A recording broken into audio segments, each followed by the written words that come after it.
Every day, people will throw trash at him, and he'll pick it up. And every cigarette butt he picks up will earn him 100 experience points that no one will ever see.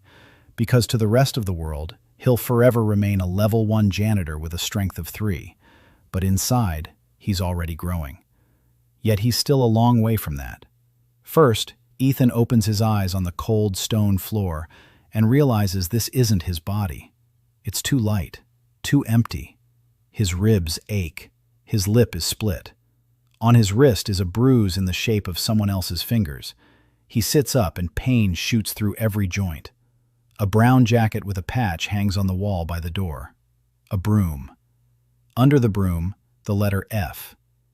Ethan doesn't know what it means, but his body knows. At the sight of the broom, it tenses up on its own. His shoulders rise up toward his ears. His jaw clenches. Someone beat this body because of that patch, many times. The door slams against the wall. The light stings his eyes. In the doorway, a big guy in a blue uniform with silver trim looks down at him. The trash has woken up. They're waiting for you in the courtyard. 3 minutes or they'll help you out.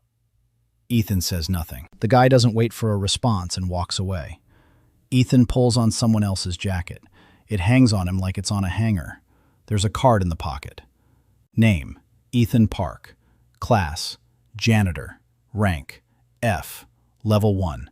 Silvergard Academy. Support staff. He reads it 3 times, the very bottom. And this is where the strangest part begins. He steps out into a courtyard the size of 3 soccer fields, and 20 teenagers in blue uniforms turn to face him. Swords, bows, staves. That same guy twirls a pebble between his fingers and announces that today, the trash collector will fight the club golem today, and they're watching and learning what not to do. They hand Ethan a wooden stick. Not a sword, a stick. Before him stands a stone golem as tall as a man. He strikes. The stick bounces off the stone, and his hands buzz with the vibration. Laughter swells. Your grandma hits harder. He strikes again. And again. Not a scratch. And Ethan remembers Seattle, the warehouse, manager Harold who used to make the new hires run the wrong route just so he could yell at them for being slow. Same routine. Different setting. Same Harold. Something hits him in the back. A wet apple core falls to the ground. It's not clear who threw it. Everyone is smiling, and Ethan bends down and picks up the core. Not because he wants to. His body just does it on its own. Mom always said to pick up trash right away no matter whose it is. And then a translucent window flashes before his eyes. +1 experience point. Multiplier. 100. 100 experience points earned. Ethan freezes. A body that isn't his. A world that isn't his. A dirty jacket that isn't his. 20 teenagers with combat classes are laughing in his face, and the number hangs before his eyes. 100. For picking up a single apple core. He lowers his stick. He turns to the crowd with a completely calm expression. The trash collector has surrendered. Ethan doesn't answer. He looks past them toward the stands, where on the 3rd tier stands a girl with waist-length silver hair, wearing a white uniform with gold trim. She looks down at this whole circus, and her face betrays nothing. No anger, no pity. Only the weariness of someone who has seen this show dozens of times. Ethan turns away. He bows to the golem as if thanking it for the sparring session, and he walks out of the courtyard with his back straight, at a leisurely pace. A cigarette butt in his pocket, the number 100 in his head, and a thought that's taking shape into a plan. They'll throw trash at him every day, and he will pick it up every day. And every cigarette butt will be worth 100 points. Ethan almost smiles. Almost. Back in his room, he recalls the last thing. A white truck. Washington license plates. A child on the road. A shove with the hands. A sound. Darkness. He died saving someone else's child and woke up in a world of classes, ranks, and dungeons. The world plays by the game's rules. Only he isn't a player. He's a janitor. He mentally summons the window. Strength 3, Dexterity 4. Endurance 3. Perception 5. Righteous labor skill. A multiplier of 100 for daily tasks. Every sweep, every step with a bucket, every minute with a broom is 100 times more valuable. He looks at the gray, streaked ceiling differently. The ceiling is dirty, and that's an opportunity. In the morning, he gets up before everyone else. He grabs a bucket and a rag and washes the basement in the dark. No one ordered him to. He simply sees the dirty floor that tired people with aching backs will soon walk across. The water turns black after the first pass. The stone regains its color. The window flashes. +5. Multiplier. 100. 510 minutes. By the end of the hour, he scrubbed 200 meters of hallway and moved on to the second level. Then the third. His body doesn't swell up. It feels right. His back doesn't ache. His fingers grip the rag more precisely. And then the first cook appears in the hallway. She looks at the clean floor. She nods and walks on. But her gait is no longer shuffling. It's normal. And the window explodes. A quality bonus. Multiplier 300. 3,000 earned. The system doesn't count the work. The system counts the result. Care. Mom's words about how work is done for people and not just to check a box turned out to be a literal law of physics in this world. By noon, Ethan had cleaned 4 floors and reached the 6th level. His jacket no longer hangs loosely. His shoulders have broadened. The scrapes are healing faster than they should. And here's the main thing. The card in his pocket still shows level 1. Strength 3. It's lying. It's stuck on what was recorded during the ritual. But the real system is growing inside, invisible to any instructor or scanner. To the whole world, he's a trash collector with a strength of 3. To himself, he's already stronger than half the freshmen who were throwing scraps at him that morning. That afternoon, that same guy finds him, Derek, the merchant's son, a C-rank swordsman. He points out that the trash collector skipped roll call and will get his rations docked. He adds that the trash collector smells strange, like cleanliness. He adds his own joke and walks away. But Ethan reads him like text on a card. His stride is heavy. His right leg is wider. His left shoulder is lower. His center of gravity is off balance. The guy trained a lot, but poorly. His endurance is about a 15. Ethan's perception is already at 14, and he can spot people's weak links just as he used to hear a poorly assembled box by the creak of the cardboard. He walks over to the caretaker, Hwang. The 70-year-old man is fixing the handle of a cart and hammering a nail in crookedly because his eyes are failing. Ethan bows and says he's ready to accept punishment for the absence. Hwang stares at him for a long time. Then he cancels the deduction because the 4th floor doesn't stink for the first time in 3 months. He asks if Ethan did the work. Ethan nods. Hwang hands him a cart. Chini has come once. Ethan finds an awl. He drills a pilot hole. He hammers the nail in straight. The handle fits perfectly. Hwang wiggles it himself, and something changes in his eyes. Not kindness. Recognition. Who taught you to work like that? Mom.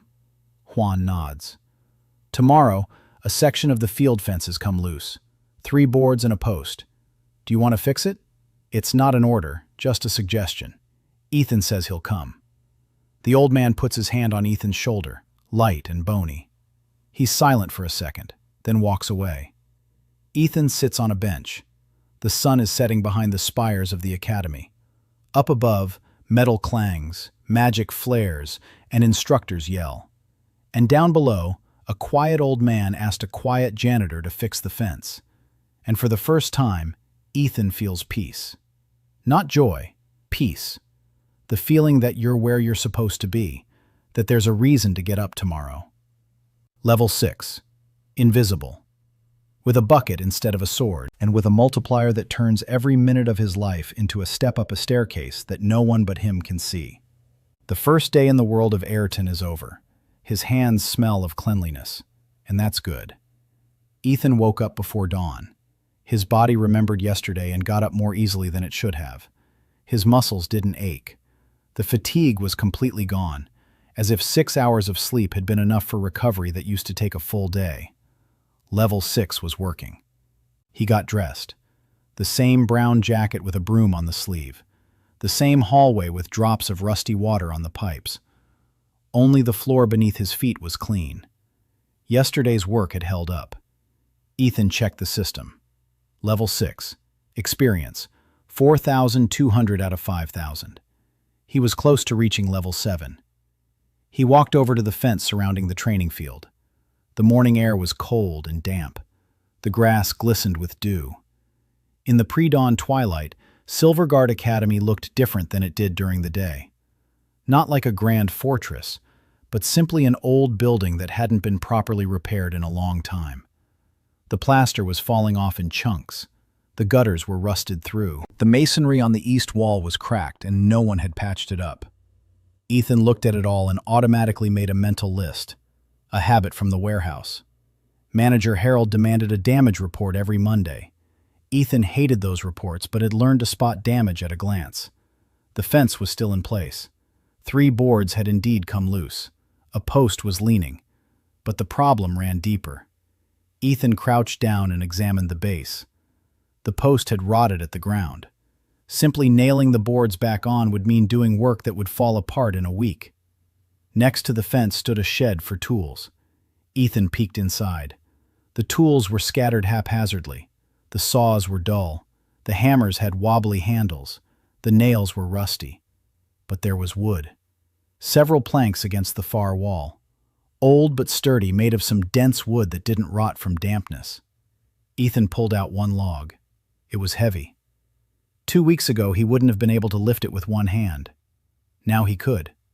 Not easily, but with confidence. He got to work. First, he dug up the old post. The soil was compact and full of rocks. Without a shovel, just his hands and a crowbar he found in the shed scrap, the hole turned out even, a palm's width deeper than the old one. Then he trimmed the new log. The saw was dull, but Ethan found an old file in the corner of the shed and spent 20 minutes sharpening the teeth. The system counted that too. +3. Multiplier, 100. 300. Sharpening the tool.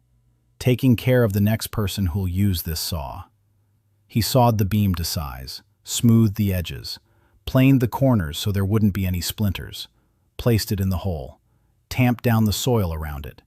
He checked the vertical alignment by holding a long, straight slat against the post. The post stood straight. Then the boards. The ones that had been torn off were unusable. They had cracks running along the grain. Ethan went through the supplies in the shed. He found 3 better boards, not perfect, but free of rot and large knots. He cut them to length. He nailed them in. The nails went in straight because he always pre-drilled a pilot hole with an awl. Mom used to say that a nail driven in at an angle is a nail that has betrayed the board. A strange phrase, but Ethan remembered it every time he picked up a hammer. The work got underway. He didn't stop at 3 boards. He looked at the entire section, 14 slats. 5 of them were wobbly. 2 were nailed on crookedly. 1 was cracked, but someone had wrapped wire around the crack and thought they'd fixed it.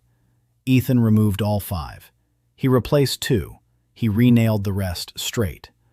In the workshop, he found a can with some leftover varnish, at the bottom, maybe 1/4 liter. He thinned the varnish with whatever he found nearby. Not perfect, but it had a workable consistency. He coated all the new boards in the post with a thin layer. The varnish glistened in the morning sun. The fence looked brand new. Not the whole thing, just one section. But that section stood out against the rest like a clean sentence in a messy text. The system had been running the whole time. The window flashed every few minutes. The numbers were climbing. By the time Ethan finished, he'd earned enough experience to clear the 7th level and reach the middle of the 8th. The quality bonus was triggering constantly. 300 for a straight post, 300 for sanded edges, 400 for varnish application. The system didn't evaluate speed, it evaluated craftsmanship. Ethan washed his tools. He put them back in the shed, but not the way they had been lying before he got to them. He sorted them by type. Saws with saws, hammers with hammers. He sorted the nails by size into 3 tin cans he'd found in the trash behind the shed. He washed the cans. He would have labeled them if he knew how to write in the local language. He didn't, so he scratched a number onto each can. Large, medium, small. The system counted that too. 800 for tidying up someone else's workshop. A multiplier of 400. Because the next person who walks in here will find the right nail in a second instead of 10 minutes. It's not about the things. It's about caring for people through things. It was already late morning when he heard footsteps behind him. Ethan turned around. Grandpa Hwang was standing 10 steps away. He was holding a bowl. Steam was rising from it. The old man wasn't looking at Ethan. He was looking at the fence. For a long time. Silently. He walked over. He ran his finger along a rail. His fingernail didn't catch on anything. Not a single splinter. He bent down and looked at the base of the post. He saw that the post was new. He saw that the hole was deeper. He straightened up. He looked at Ethan. He held out the bowl. Soup. Hot, with chunks of meat and root vegetables. Thick, homemade. Not the kind they give to servants, but the real thing. Hwang said the boy needed to eat. Ethan took the bowl. His hands were covered in splinters and sawdust. He wanted to wash his hands first, but Hwang said a craftsman's hands are never dirty. Ethan sat down on the ground by the fence. Hwang sat down next to him. They were silent. Ethan ate. The soup was hot and delicious, and it was the first decent meal he'd had in this world. Yesterday's ration for the servants had consisted of unsalted porridge and water. Hwang looked at the fence. Then he said he'd been working here for 40 years. He said he'd seen thousands of students, swordsmen, mages, archers, healers. They all came to become stronger. Not a single one looked at the fence. Ethan finished his soup. He set the bowl down on the ground. Hwang asked who his mom was. Ethan replied that she ran a dry cleaners. Hwang didn't understand the word. Ethan explained that it was a place where they washed and repaired other people's clothes. Hwang nodded. He said she was a good mom. He paused. Then he said that the roof over the storage room with the winter supplies was leaking. If it rained, the supplies would get wet. Ethan said he'd take a look. Hwang stood up. He picked up a bowl. He walked toward the building. He stopped. He turned around. He said that Ethan could come over for breakfast. Every day. Then he left. Ethan sat by the fence. The sun was rising. Soon the courtyard would fill with students. Metal would clang. Spells would fly. Some would kill stone golems with a single blow. Others would earn praise from the instructor for a beautiful lunge. And the fence would simply stand there, firm and steady, and no one would even glance in its direction. Ethan stood up and walked toward the building. Work awaited him at the entrance to the servants' dormitory. The list was posted every morning on the board by the door, written in chalk on a slate. Ethan Park. Mopping the floors in corridors 1 through 4. Cleaning the restrooms in Block B. Removing ashes from the fireplaces in the main hall. He read it and nodded. 3 tasks for the whole day. By Seattle warehouse standards, it was an easy Monday. He started with the fireplaces. The main hall was enormous. The ceilings were 4 stories high, the columns made of dark stone. On the walls hung tapestries depicting the great hunters of the past. The fireplaces were on both sides of the hall, 4 of them, each the size of his room. There was so much ash that Ethan spent 2 hours shoveling it all out. He didn't just shovel the ash into buckets, he cleaned out the grates and wiped down the interior walls of the fireplaces with a wet rag. He removed the soot from the grates. When he was done, the fireplaces looked as if they'd never been used. Clean stone, neat lines of masonry. The system awarded a steady 300 for quality. Then, the restrooms in Block B. It was an unpleasant job, but Ethan remembered how, at the warehouse in Seattle, he'd once been assigned to clean out a shipping container where forgotten food had been rotting for a month. He did it. Not because he wanted to, but because waiting in line behind the container was a driver named Jose, who'd been waiting for 2 hours and wanted to go home to his daughter. This time was easier. The restrooms were dirty, but not unbearably so. Ethan scrubbed every stall, every faucet, every tile on the floor. He found an old brush with stiff bristles in the storage closet and scrubbed the grout between the tiles. The grout turned white. The tiles gleamed. The multiplier jumped to 500. 500. A new record. Ethan looked at the restroom and thought that if Mom saw this, she'd say it was fine, but the mirror needed to be wiped down one more time. He wiped the mirror again. By lunchtime, he had finished all 3 tasks. Level 9, Strength 16, Dexterity 19, Stamina 18, Concentration 13, Perception 21. These numbers meant he was stronger than just the freshman. He was stronger than some sophomores in combat classes. Perception 21 gave him the ability to sense air movement behind him. He could sense when someone entered the room without even turning around. Dexterity 19 allowed him to move quietly, not completely silently, but almost. His footsteps on the stone floor didn't echo. They touched the stone as softly as the pads of a cat's paws. But the card in his pocket still showed level 1 and strength 3. The invisibility worked perfectly. After lunch in the servants' dining hall, where they served the same unsalted porridge, Ethan went to inspect the roof above the storeroom. Hwang had been right. 3 roof tiles had shifted. 1 was cracked. Beneath them, the wooden battens had swollen from moisture. If left like this, in a week the rain would flood the supplies, flour, grains, and dried meat, the food that sustained the academy's entire staff through the winter. Ethan climbed onto the roof. It was about 7 meters high. He wouldn't have climbed up there before. Now his hands held on confidently.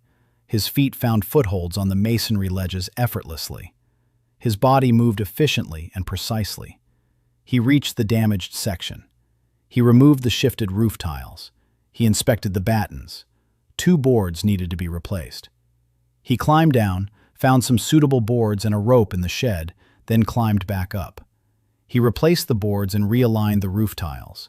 He glued 1 cracked tile back together with resin he'd found in Hwang's tin box in the storage room. The resin was old but still effective. After being glued, the tile looked intact. Not new, but intact. Sturdy. Strong enough to last through the winter. The system awarded 12,000 experience points for the entire job, a multiplier of 500, a quality bonus. Because food was stored under this roof for people who couldn't afford to buy it in the city, the servants, cooks, stable hands, Grandpa Hwang, Ethan, taking care of many people. The week at the academy followed the same rhythm. Up before dawn, work until sunset, sleep. Ethan washed floors, cleaned fireplaces, and repaired whatever he found broken. The system ran without a hitch. Every action yielded experience. Every action performed well yielded more. The multiplier ranged from 100 to 600, depending on how necessary the work was and how well he did it.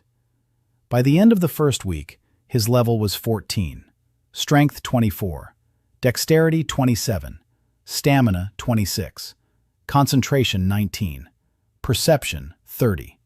30 perception. This meant he could sense people beyond the walls. He didn't see them. He sensed them. A faint vibration from footsteps across the stone floor. A shift in air pressure when a door opened a floor below. The scent of a person 3 seconds before they appeared. It was strange and a little scary, but useful. He knew when Derek was coming. He knew when the instructor was approaching.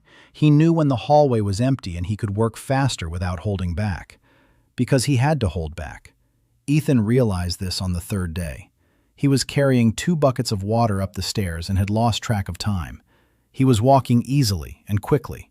2 buckets, 15 liters each, 30 kilograms. With his current strength, it was like carrying 2 empty mugs.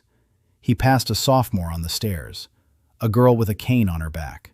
She looked at him, at the buckets, at his face. She frowned. A garbage collector with 2 full buckets shouldn't move like that. Ethan slowed down. He hunched his back. He pretended to be straining. He began to breathe heavily. The girl turned away and walked on. He didn't lose himself like that again. During the day, he was the same Ethan as before. Skinny, stooped, slow. He deliberately maintained the posture of the body's former owner. He hunched over. He kept his eyes downcast. He shuffled his feet. It was unpleasant. His body wanted to move properly, to straighten up, to stride evenly. But he forced it to play the part. Because if even one person noticed that an F-rank garbage collector had started moving like a fighter, questions would arise. Questions would lead to an inspection. The inspection would reveal his level 1 card. The discrepancy would raise suspicions. Suspicions would lead to a deep scan. And then it would all be over. He'd be kicked out of the academy. Or worse, they'll take him under their control, turn him into a weapon, a test subject. He'd seen enough movies to know how that ends. So by day he was just a nobody. But at night, when everyone was asleep, he'd lie on his bunk and feel the power flowing through his body. Quietly and unstoppably, like water wearing away a stone. On the 4th day he met May Hansen. The academy's kitchen was on the 1st floor of the West Wing. A huge room with 4 stoves and 24 work tables. May was the head cook. Ethan had caught a glimpse of her before. A woman of about 24, broad shoulders, strong arms, red hair tucked under a headscarf, a loud voice. She ran the kitchen like a sergeant commands a platoon, precisely and without unnecessary words. Ethan came into the kitchen to clear the ash from the ovens. It was his daily task. May paid him no attention. No one in the kitchen did. He was a janitor, part of the scenery, like a rag on a hook. He was cleaning the oven when he noticed the knife. A large chef's knife lay on May's table. She had just finished cutting up meat and had set the knife down on a wooden cutting board. Ethan saw that knife every day. But today he looked at it differently. Perception 30 was showing him things he hadn't noticed before. The blade was dull. Not just dull, ruined. The edge was mangled. The sharpening angle was lost. The steel was good. Ethan could tell by the metal's texture and the way the light fell on the surface. But someone had sharpened this knife incorrectly. For a long time, and incorrectly. They'd ruined its geometry. The handle was interesting. Not factory-made, handcrafted. Dark wood with fine carving at the base. Someone had made this handle with love, tailored to a specific hand. May was left-handed. The handle was made for a left-hander. The curve leaned slightly to the right. It was thickened where the little finger of the left hand rested. It wasn't just a knife. It was a gift. Ethan didn't ask any questions. He finished working on the stoves. He left. He returned in the evening when the kitchen had emptied out. He found the knife where it was. May left it on the table every evening. She didn't put it away in the drawer. Ethan took the knife. He took it to his room. In Hwang's storage room, he found a whetstone. It was old but made of good stone, fine-grained. Ethan had sharpened it for work when he was repairing tools in the shed. Now the whetstone came in handy. He sat down on his cot, placed the knife on his lap, and began to work. Not to sharpen it, restoring it. There's a huge difference. Sharpening means running the blade across the stone until it becomes sharp. Restoring means first figuring out what the original angle was, then removing all the excess material that had built up from improper sharpening. Then, restoring the edge to the shape the master intended. Ethan worked for 2 hours, slowly, carefully, layer by layer. His perception of 30 allowed him to feel the metal with his fingers the way a jeweler feels the cut of a gemstone. He sensed every unevenness, every bump, every burr. He removed them one by one. Gradually, the knife began to change. The edge evened out. The angle was restored. The blade began to catch the light differently, not dully, but as a thin, bright line. When Ethan ran his thumb along the edge without touching it, he felt the air cut right at his skin. The knife was sharp. Not just sharp. Sharp exactly as the master who made the handle had intended. The balance was restored. The weight of the blade and the weight of the handle were even. The knife lay in his palm without tilting to either side. Ethan knew what that meant. May's husband was a blacksmith. He had made this knife for her. Every blacksmith adjusts the balance to fit the owner's hand. When a knife is sharpened correctly, the balance returns. When a knife is sharpened incorrectly, the balance is lost, and the blade becomes nothing more than a piece of metal. Ethan brought the knife back to the kitchen before dawn. He placed it in the same spot on the same cutting board. In the morning, he was in the kitchen when May arrived. He was cleaning the stove. She walked over to her table. She picked up the knife mechanically. She raised it above the cutting board and froze. Her hand froze halfway up. May stared at the knife, at the blade, at the way the light fell on the edge. She turned the knife in her hand, slowly. Ethan watched her face change. First, surprise, then recognition, then something deeper. Something she had been hiding for a long time, deep inside. The hand holding the knife trembled. May gripped the handle. She gripped it the way you grip the hand of someone you haven't seen in a long time. She brought the knife closer to her eyes. She looked at the edge. She ran her finger along the flat of the blade, then along the handle, along the carving at the base. Ethan saw her knuckles turn white. May slowly lowered the knife. She placed both hands on the table. She bowed her head. Her shoulders trembled. Once. Then she sat down right on the kitchen floor, heavily, like someone whose legs had given out. She sat on the floor, holding the knife with both hands pressed against her chest. Ethan set down the bucket. He walked over to the stove. He poured boiling water from the kettle into a mug. He tossed a pinch of leaves from the jar on the shelf onto the floor. He set the mug on the floor next to May. He didn't say a word. He returned to the stove. He continued cleaning. May sat on the floor for about 10 minutes. Then she stood up. She put the knife back in its place. She picked up the mug. She drank. She looked at Ethan. He was cleaning the grate, without looking up. May asked if he had done it. Ethan said the knife was good. It had just been sharpened incorrectly. May was silent for a long time. Then she said her husband used to make knives. She said he'd died 2 years ago in the dungeon. She said the knife had been getting dull ever since, and she couldn't find anyone who could sharpen it properly. Ethan nodded. He said his mom had taught him how to sharpen scissors at the dry cleaners. Knives aren't that different. May looked at him. There was something new in her eyes. Not pity, not gratitude. Something more complex. She said that tomorrow he wouldn't be having porridge for lunch. Ethan replied that porridge was fine. May said that porridge was rubbish and she knew it because she cooked it herself. And that tomorrow there would be soup. Real soup. Ethan almost smiled. From that day on, he had a place in the kitchen. Not a chair, not a position, just a place. May didn't shoo him away when he came to clean the stoves. Sometimes she'd set a plate with something hot next to him. Sometimes she'd ask him to help carry a heavy pot. She didn't ask him anything else. He didn't tell her anything. But something had developed between them. Not friendship, not obligation. Something simpler. A quiet acknowledgement from one craftsman to another.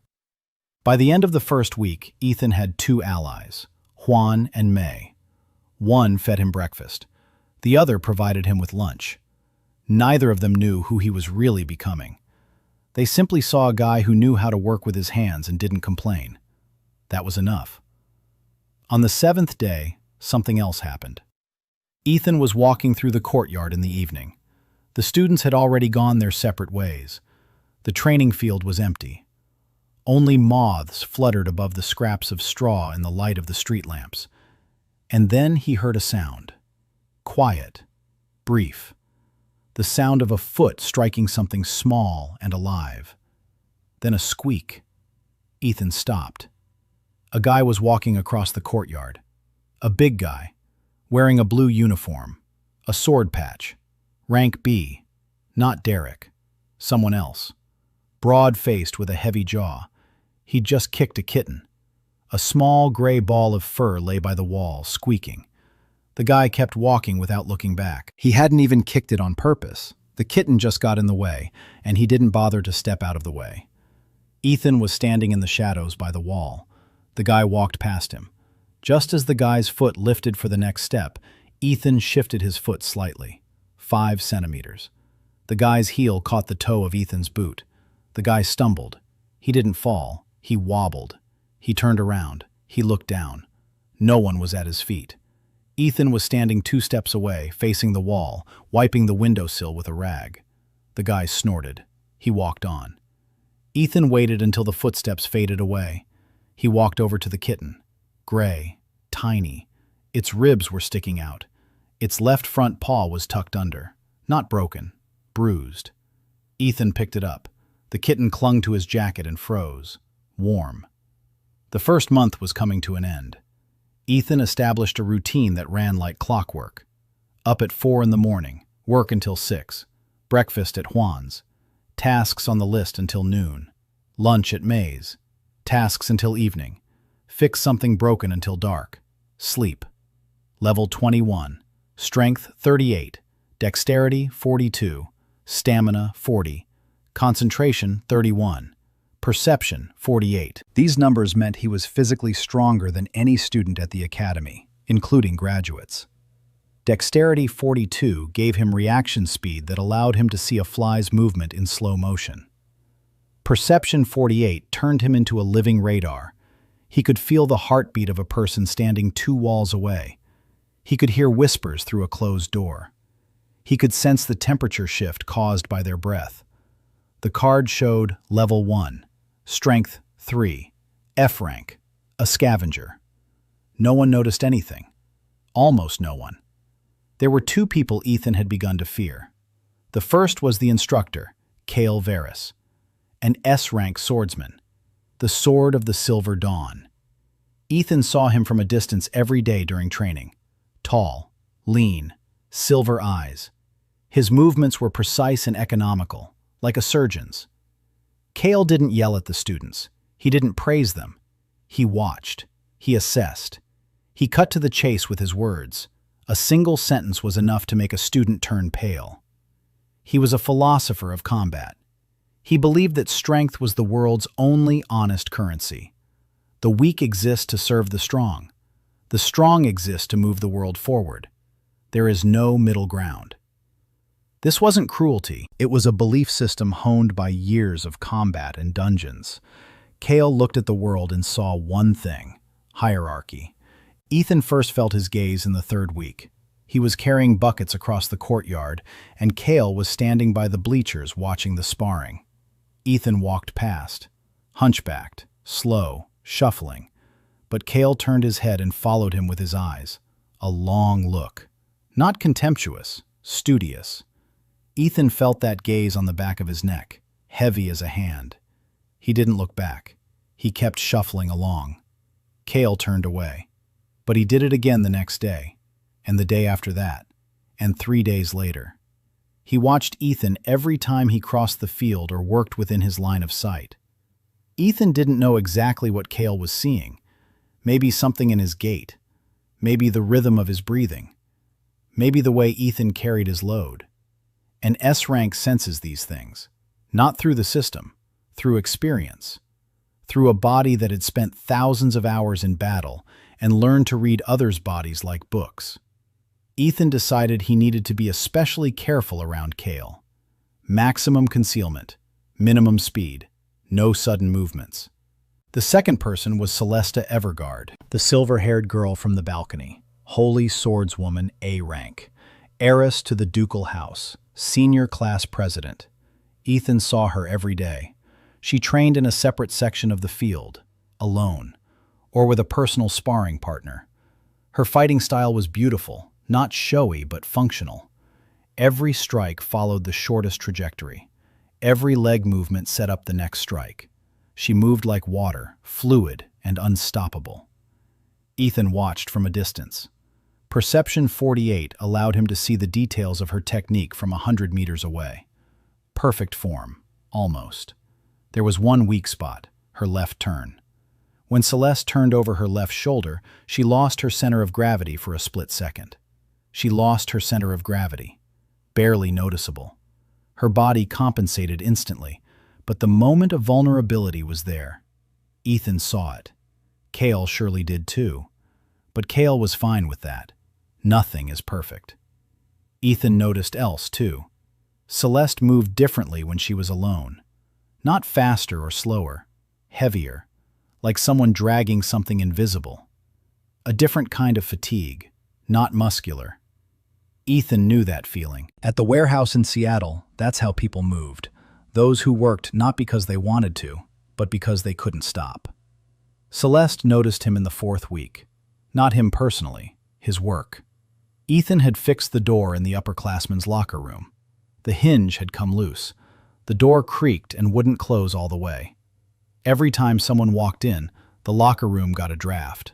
A minor thing. No one complained. The door just creaked, and everyone had gotten used to it. Ethan came in the morning when the locker room was empty. He took the door off its hinges. He cleaned the hinges. He trimmed the holes. He inserted new leather gaskets. He hung the door back on. The door closed with a soft click. No squeaking, no gap. He left. Celeste came into the locker room 2 hours later.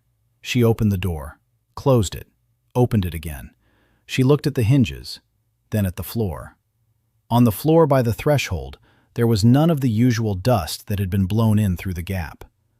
She turned to her assistant and asked who had fixed the door. The assistant didn't know. Celeste asked the building superintendent. The superintendent didn't know. No one had submitted a repair request. The door just started working. Celeste stood by the door for another minute. Then she went to practice. But over the next few days, she began to notice other things. The bench by the entrance that used to wobble was now standing straight. The light on the staircase that used to flicker was now shining steadily. The windowsill in the meditation hall, which had a chip in it. The chip had been filled and sanded down. Small things. Someone had fixed them at night or at dawn. No requests, no payment, no trace. Except for the quality itself, because every repair had been done neatly, professionally, with a level of attention that left no room for doubt. A master craftsman had done this. Celeste began to take a closer look at the staff. There were about 40 of them, maids, cooks, stable hands, and handymen. And one F-rank garbage collector. She hadn't connected the dots yet, but she was starting to. Ethan could sense it. Perception 48 picked up her gaze from a distance.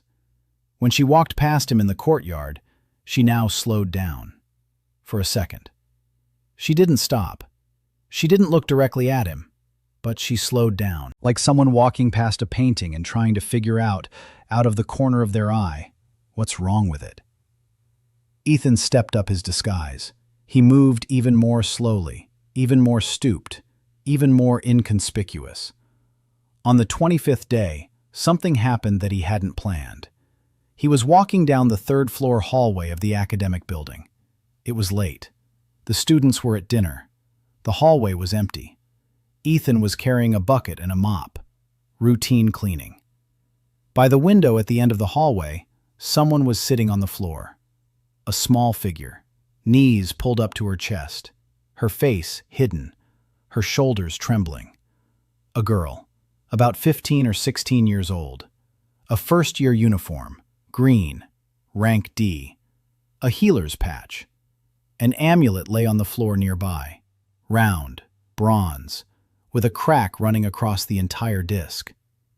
The girl was crying quietly, not sobbing, that quiet, exhausted sob that says a person has been crying for a long time and is already tired but can't stop. Ethan stopped. He set down the bucket. He could have walked past. That would have been the right thing to do to maintain his cover. A garbage collector doesn't approach a college student. A garbage collector doesn't even see a college student. A garbage collector walks past with his eyes downcast and does his job. He didn't walk past. He approached her. He sat down on the floor next to her. Not too close. At arm's length. The girl lifted her head. Her eyes were red. Her face was wet. She looked at him. At his jacket. At the patch with the broom. F rank. Garbage collector. She wasn't scared or angry. She didn't care. A person whose last valuable possession had just broken doesn't think about ranks. Ethan looked at the amulet. He picked it up. Bronze. Cast. Handcrafted. Old. There was an engraving on the back. The letters were small. A name. Not a girl's. a man's. A crack ran from the edge to the center. Deep, but not all the way through. The amulet was still holding together. For now. One more blow or fall, and it would break into two pieces. The girl said it was her father's amulet, that he had died, that the amulet had cracked when she dropped it during practice, that without the amulet, she couldn't heal. She said that without it, she couldn't do anything. Ethan looked at the crack, then at the girl. She believed it, truly. For her, the amulet wasn't an ornament, but a source of strength. Maybe that was true, or maybe not. Maybe the strength was within her, and the amulet was an anchor, a point of reference. Like a photo of your mom in your wallet, it doesn't make you stronger, but it reminds you why you get up in the morning. Ethan said he'd fix it. The girl looked at him skeptically. A garbage collector fixing an amulet. He said he'd try. He asked her to wait until morning. He took the amulet. He left. That night he sat working on the amulet by the light of a candle stub. His tools, thin wire from the awning, a needle, and a magnifying glass he'd found in the trash behind the library last week. Someone had thrown away the lens from an old tool. Ethan had picked it up, out of habit. The crack couldn't be soldered shut. There was no brazing torch or solder, but it could be fastened. Thin wire laid into the crack, coil by coil, like a stitch on a wound. Ethan worked for 4 hours. His perception of 48 and dexterity of 42 allowed him to work with a precision that would previously have required jeweler's tools. He laid the wire into the crack under the magnifying glass. Each coil was pressed tightly against the one before it. The wire was as thin as a thread. The bronze felt warm beneath his fingers. When he finished with the crack, he looked at the engraving. The letters had faded with time. The girl surely remembered what they looked like when they were clear. When her father was alive and the letters gleamed. Ethan picked up the needle and began tracing the lines of the letters, carefully, deepening the grooves, restoring their sharpness, letter by letter. His father's name became clear again. Not new, old, but clear, like a memory wiped clean of dust. The system paid him more for this job than for anything before, a multiplier of 1,000. 1,000. Ethan looked at the number and understood. 1,000 because he wasn't just making an object. He was giving the girl her father back. At least in the one way her father could still be there for her. In the morning, Ethan found the girl in the same hallway. She was sitting by the same window, waiting. Not believing he would come, but waiting. He held out the amulet. She took it. She looked at the crack. The wire lay straight. Not an ugly patch, but a neat seam that looked like a decorative element, as if that was the intention all along. She turned the amulet over. She saw the letters. Her father's name. Clear as ever. Her hands trembled. Ethan said he wasn't a magician, he just tidied it up. The girl pressed the amulet to her chest. Tears streamed down her cheeks. But these were different. Not like yesterday's. Yesterday's were from pain. These were from something quite the opposite. She asked his name. He said Ethan. She said her name was Yuna son. Then she said thank you. Twice. Then once more. Then she ran down the hallway, clutching the amulet to her chest. As she ran, she didn't stutter. Ethan picked up a bucket and a mop. He went to mop the hallway. The system flashed quietly. A quality bonus. Multiplier, 1,200. He mopped that hallway so thoroughly that the tiles reflected the light from the windows. From that day on, Yuna's son followed him. Not literally. But every time Ethan came into view, she was right there, standing off to the side, not getting in the way, not saying much, just being there. Like a duckling that had found someone it could trust and had no intention of letting go. 3 days later, she healed a classmate for the first time without stuttering. Her hand didn't tremble. The light of her healing magic was steady and consistent. The amulet hung around her neck, intact, with her father's name clearly inscribed. The 3rd month began with rain. It poured every day from morning until night. The academy's stone walls grew dark and slippery. The students walked around looking gloomy. Training sessions were moved under covered awnings. The dungeons around Silvergard had become more dangerous. 3 expeditions returned with casualties in a single week. 1 sophomore had died, a D-rank swordsman. Ethan didn't know his name, but he saw his body being carried across the courtyard in a soaked sheet. The students stood along the path in silence. Then they dispersed.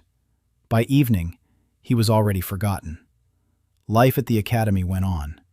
Level 28, Strength 52, Agility 58, Stamina 55, Concentration 44, Perception 63.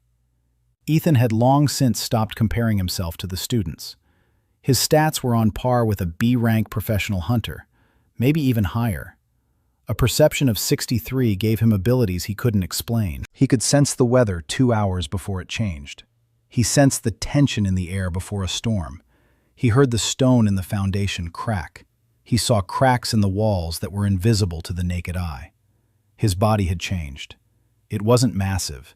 It wasn't muscular in the usual sense. Dense. Compact. Every muscle was in place and worked as it should. Not a single extra gram. His jacket no longer hung loosely. It fit perfectly. But Ethan still slumped in public. He still shuffled. He kept his eyes downcast. The role of the garbage collector had become second nature. Sometimes he caught himself forgetting to stand up straight even in his own room. His body was getting used to the hunch. It was dangerous. Not physically. Internally. He began to ask himself a question. When is a disguise a strategy? And when does it become who you are? In the 8th week, Celeste approached him. For the first time. In person. One-on-one. Ethan was repairing the gutter on the west wing. He was standing on a stepladder in the rain, clearing leaves from the gutter, soaked to the bone. Celeste appeared below. No entourage, no assistance, just a simple hooded raincoat. She stood there looking up. Ethan sensed her a split second before he actually saw her. His intuition picked up on her step. Light, steady, but with that micro-hesitation on the left turn that he'd noticed months ago. He looked down. She looked up. The rain fell between them. Celeste said she wanted to ask him for a favor. Ethan came down the stairs. He stood before her, hunchbacked, wet, with leaves on his shoulders. She pulled a small object from under her raincoat, a bracelet, delicate, silver, with fine filigree work. One link was broken. A thin silver thread had snapped, and the 2 fragments of the bracelet were no longer held together. Celeste said it was her mother's bracelet, that her mother had died when Celeste was 8, that the bracelet had broken 3 months ago, and the Academy's jewelers had said the filigree was too delicate to repair without remelting the entire link, and remelting would mean losing the original work. Her mother's master craftsman was long gone. He had died. His technique had died with him. Celeste spoke evenly, without emotion, like a report. But Ethan heard what she wasn't saying. He heard it in the pauses between her words, in the way she held the bracelet, with both hands, gently, as if it were alive. She said she'd heard about him, that someone at the academy repairs things, repairs them well. She said she'd asked in the kitchen and they'd given her a name. Ethan the Scavenger. Ethan took the bracelet. He examined it. The filigree was truly delicate. Silver threads as thin as a human hair were woven into a pattern that resembled a grapevine. The craftsman knew his craft. Every curl was alive, not stamped, handmade. The break ran through the thinnest part. The thread had snapped and the ends had come apart. An ordinary jeweler would have soldered it, but soldering would leave a spot. That spot would disrupt the pattern. The pattern would lose its rhythm. The bracelet would become something else, not her mother's. Ethan said he'd need 3 days. Celeste nodded. She turned and left. She didn't say thank you in advance. She didn't offer to pay. She just left. She entrusted her dead mother's keepsake to an F-rank scavenger. It was either desperation or something else. Ethan took the bracelet into his room. He worked on it for 3 nights. The first night was spent studying it, He held the bracelet under a magnifying glass for hours. He memorized the pattern. The design repeated every 7 links, the same motif, a vine, leaves, a scroll. But each repetition was slightly different. The craftsman hadn't copied it. He'd improvised within the structure, like a jazz musician. The theme was the same, but the performance was alive. Ethan found a thin silver wire in the shed, a scrap from some old piece of jewelry. The silver was a different shade, slightly darker, but he worked on it, rubbing it against a leather belt until it shone. The shades matched. He spent the second night working on it. He heated the tip of the wire over a candle, not until it melted, but until it became malleable. Then he shaped it with his fingers and a needle, using micro-movements. Perception 63 and Dexterity 58 turned his fingers into tools more precise than any pair of tweezers. He reproduced the master's pattern. He didn't copy it exactly. He couldn't. He didn't know how the master thought. But he sensed the logic, where the vine was going, why the leaf curved exactly that way, where the master pressed harder and where he eased up. Ethan wasn't making an exact copy, but a continuation, as if the master were right there, guiding him. The third night was spent on the join, the most difficult part. The two ends of a broken thread and a new fragment between them. He wrapped the join so delicately that the seam became part of the pattern, not a patch, not a stitch, but a fragment of the design. But the outer curl of the vine, slightly different from the rest, but fitting into the rhythm, as if the master had decided to add one more detail. On the morning of the 4th day, Ethan found Celeste. She was in the meditation hall, alone, sitting by the window. Rain was tapping against the glass.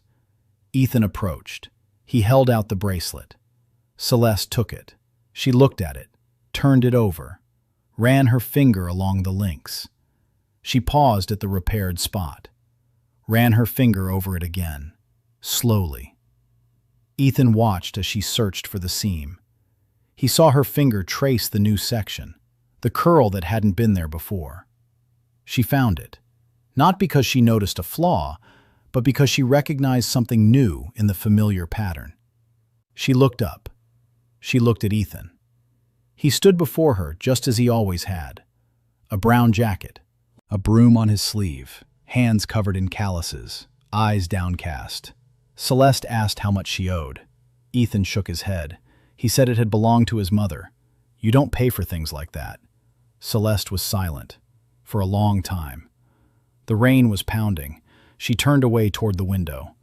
Ethan saw her reflection in the glass. Her eyes were glistening. She wasn't crying. She was holding it together. But her lip twitched once, and for a moment her shoulders lost that perfect posture that served as her armor. Then she straightened up. She turned around. The bracelet was on her wrist, right where it always was. She looked at Ethan with a steady gaze and said, "Thank you." Just one word, but it was spoken in a way that carried more weight than all the compliments she'd ever received in her entire life. Ethan bowed. He turned around and walked toward the wick. Celeste called out to him. She asked how he'd learned to do it. Ethan stopped. He didn't turn around. He said that his mother ran a dry cleaner's, and that when customers brought in torn clothes, she would say that the repair had to be better than the original. Not prettier. Better. Because the repair was made with care that wasn't there when the item was first created. Celeste didn't reply. Ethan left. He didn't see what she did after he left, but if he had turned around, he would have seen Celeste Evergard, heiress to the ducal house, senior class president, and A-rank Holy Swordswoman, sitting by the window, pressing her wrist, with the bracelet still on it, against her cheek, and crying.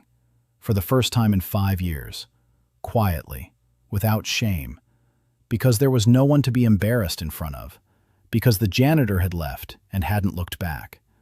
And that was the kindest thing anyone had done for her in the last 5 years. The next day, Ethan worked as usual. He mopped the floors. He repaired whatever he found. He cleaned. He sorted. Level 30. His stats were rising steadily. His body was becoming more precise, quieter, more dangerous beneath the garbage collector's mask. But on this day, something new happened. A notification appeared in the system that hadn't been there before. Skill, Echo of the Tool, activated. Condition, work with a single item for over 100 hours. Item, mop. Status, the item can be used as a weapon at the level of an enchanted blade. Ethan stood in the hallway, a mop in his hands. That very one, old, wooden, with a worn handle. He'd worked with it every day, for hours. He'd mop the floors, lean it against the wall, pick it up again, and mop some more. More than 100 hours. The system had counted it. Ethan gripped the handle. The mop lay in his hand like an extension of his body. He could feel every millimeter of wood, every knot, every scratch. The weight, the distribution, the balance, the length. He knew this mop better than any swordsman knows his first sword. He made a single sweep. Quick, silent. The air whistled. The mop traced an arc and stopped a millimeter from the wall. Perfect control. Ethan looked at the wall. A thin line remained on it, like from a blade. The mop had sliced through the air so fast that the rush of air left a mark on the stone. On the stone, with a wooden mop. Ethan slowly lowered the mop. He placed it against the wall, leaned it there neatly, as always. He looked at his hands. Calluses from the handle. Familiar. His own. These hands were the hands of a janitor, but now they could wield a weapon that was no less powerful than enchanted steel. Because a weapon is not metal. A weapon is the connection between a person and an object. Thousands of hours together, thousands of movements, thousands of times when his hand gripped the handle not to strike, but to clean the floor. And that is precisely why the bond was stronger than that of any warrior with any sword. Because a warrior takes up a sword to kill. The rain stopped on the 3rd day of the 4th month. The sun returned and the academy came alive. Students poured out onto the training grounds. The instructors announced that a training raid into the dungeon would take place in 2 weeks. A Class D dungeon. Standard procedure for second-year students. 2 squads of 6 people each. The mission? Descend 3 levels. Eliminate the boss monster. Retrieve the core. Return. For B and C rank combat classes, this was routine, dangerous but predictable. Ethan learned about the raid from Hwang. The old man said that each squad is assigned a pack horse. Someone has to carry the gear, food, torches, and first aid kit. The pack horse doesn't fight. The pack horse walks behind and carries the load. Hwang said that usually someone from the support staff is assigned as the pack horse, and that this time the list had already been drawn up. Ethan Park, Squad 2. Ethan nodded. He asked who was in the squad. Hwang listed them off. Squad Commander Derek Hahn, a C-rank swordsman, the same Derek from the first day. Next, Victor Tess, a C-rank fire mage. Lena Morrow, a D-rank archer. Owen Crane, a C-rank shield bearer. Yuna Song, a D-rank healer. And a porter. Ethan Park, an F-rank janitor. 6 people, 5 combatants, 1 janitor with a backpack. Ethan wasn't surprised. Yuna was on the squad because every squad needs a healer, and there weren't enough other healers for the second-year class. Derek was the commander because his father was a generous donor to the academy, not because Derek knew how to lead. Ethan spent the 2 weeks leading up to the raid in his usual routine. Work. Leveling up. Level 32. Strength 58. Agility 64. Stamina 61. Concentration 50. Perception 70. 70 perception. That number frightened even him. He could feel underground streams of water beneath the academy's foundation. He could hear worms moving in the earth behind the walls. He could sense magical energy like heat on his skin. The students around him radiated magic like stoves, each in their own way. Mages were brighter. Swordsmen were duller. Healers were gentler. Kael Verris was like a bonfire, hot and intense. Celeste was like a lake, deep and calm. Yuna was like a candle, small but steady. And Ethan himself, he checked. He radiated like a stone. Nothing. The system concealed his energy just as reliably as the card concealed his level. To magical perception, he was a void, a zero, a piece of furniture. It was perfect. On the day of the raid, the squads gathered at the northern gate. The morning was clear and cold. Ethan stood off to the side with a huge backpack on his shoulders. The backpack weighed 1 kilogram and 40. Tents, ropes, torches, 3 days' worth of food, water, a first aid kit, a spare weapon. For someone with a strength of 58, it was like carrying a pillow. But he hunched over. He grunted. He pretended the backpack was crushing him. Derek looked at him and smirked. He said the trash collector could barely stand. He said that if the garbage man fell behind, he'd have to fend for himself. Victor laughed. Lena turned away. Owen said nothing. Yuna stood off to the side, clutching the amulet around her neck. She looked at Ethan. He caught her gaze and gave a slight nod. She nodded back. The group set off. The dungeon was a 2-hour walk north of the academy. The entrance looked like a crack in the rock, narrow, about 2 meters high. A chill and a sour smell wafted out of it. Magical energy. Ethan could feel it on his skin. Dense, heavy, oppressive, as if the air had grown thicker. The first squad went in first. 15 minutes of waiting, then a signal, a green flash, clear to enter.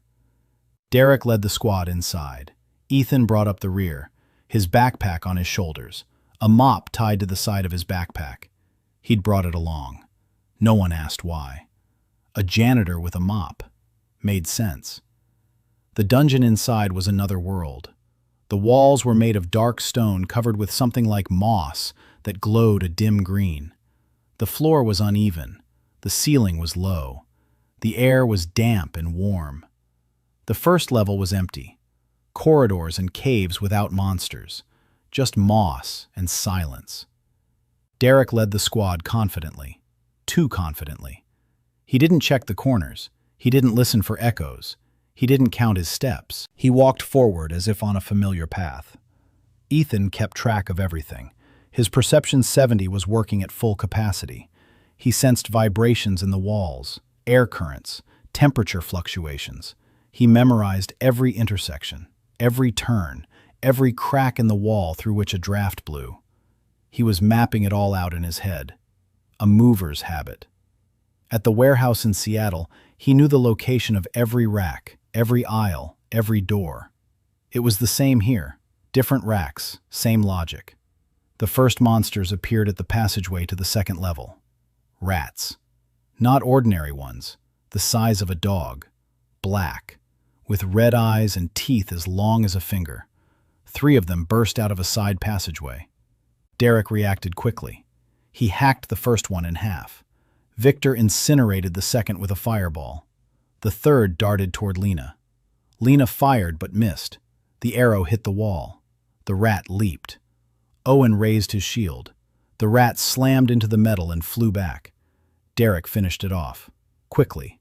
Cleanly. The team worked well together. Ethan stood behind them with his backpack, watching. He saw everything they didn't. Lena missed because she was standing on an uneven rock. Her right foot was a centimeter lower than her left. Her body compensated, but her hand wavered just as she fired. Owen raised his shield correctly, but too late. Half a second too late. If the rat had been faster, it would have gotten Lena. Yuna stood to the side, waiting, her hands ready to heal. But there was no one to heal. Everyone was unharmed. Derek said it had been easy. He said the second level was for wimps. Ethan said nothing. They moved on. The second level was harder. The corridors were narrower. The moss was brighter. Monsters were more frequent. Rats came in pairs and threes. Once, they encountered a stone spider the size of a table. Victor burned it, but it cost him a lot of mana. Ethan saw his fireballs grow dimmer with each cast. Mana is finite. A second-year C-rank mage has enough mana for 20 to 30 mid-level spells. Victor had already used up 8. Ethan kept count. As they approached the third level, The corridor narrowed. The ceiling dropped lower. They could only go one at a time. Derek led the way. Victor followed him. Then Lena. Then Owen. Then Yuna. Ethan brought up the rear. The narrow passage stretched for 30 meters. The walls closed in on both sides. It was difficult. Not physically, psychologically. Ethan felt the mounting pressure of magical energy. The third level was more powerful. Significantly more powerful. This wasn't a D-class dungeon, or it used to be. But something had changed. The energy on the third level was denser than it should be. An anomaly. Ethan recalled the conversations he'd overheard at the academy. The dungeons are acting strangely. The wrong monsters are appearing. The difficulty levels are fluctuating. They emerged from the passageway into a large cave. The ceiling was high. The walls were covered with crystals that glowed blue. Beautiful and dangerous. In the middle of the cave stood a boss monster. It was supposed to be a D-class demon wolf, a standard opponent for a training raid. Instead of a wolf, lying in the center of the cave was a creature that made Derek's face go pale. An armored scorpion. 2 meters long, a tail with a stinger the size of a forearm, claws capable of snapping through a steel rod. Its carapace was black and shiny like wet stone. It was a Class C monster, at least. Maybe a B. It wasn't supposed to be here. Derek froze. Victor cursed. Lena took a step back. Owen raised his shield. Yuna clutched her amulet. Ethan stood behind everyone, staring at the scorpion. His perception 70 read it like an open book. The carapace was sturdy, but not uniformly so. It was thinner at the joints between segments. The stinger was venomous. The venom isn't lethal, but it's paralyzing. It's fast for its size. Its pincers are its main weapon. The tail is secondary. Weak spot, the lower abdomen, between the second and third segments. The carapace is soft there, 2 centimeters of unprotected flesh. Derek was the first to come to his senses. He said they could handle it, that they needed to attack together. He would go head-on. Victor would strike with fire from the flank. Lena would aim for the eyes. Owen would cover Yuna. The plan made sense for a D-class monster. For a C-class, it was suicide. Ethan knew that, but he couldn't say so. An F-rank scavenger doesn't give tactical advice. A scavenger stands in the back and keeps quiet. Derek K. attacked. His sword slammed into the scorpion's claw. The steel clanged against the carapace and bounced off. Not a scratch. Derek leaped back. The scorpion spun around faster than anyone expected. Its tail lashed out. Derek barely dodged it. Victor fired a fireball. The flame struck the carapace. The scorpion twitched. But not from pain, from irritation. The C-rank mage's fire couldn't penetrate this armor. Lena fired an arrow. It flew toward the eye. She aimed well, but the scorpion turned its head, and the arrow struck the armor on its forehead. It snapped. The scorpion charged forward, quickly. A claw lashed out at Derek. He raised his sword to block. The claw struck the sword. Derek was knocked back 5 meters. He slammed his back against the wall. He dropped his sword. Owen lunged forward. His shield took the blow from the tail. Owen was dragged 2 meters across the stone floor. The shield held, but his arms didn't. Owen fell to his knees. Victor fired 2 more bolts, then 1 more. It was useless. His mana was running out. The scorpion didn't stop. Lena was shooting. Her arrows were breaking. Yuna stood by the wall, pale and trembling. It was too early to heal. There were no wounded yet, but there would be in a minute. Ethan stood behind them, backpack on his shoulders, mop at his side, a janitor's mask on his face, and a decision he had to make right now. If he went out and killed the scorpion, it would all be over. The mask would come off.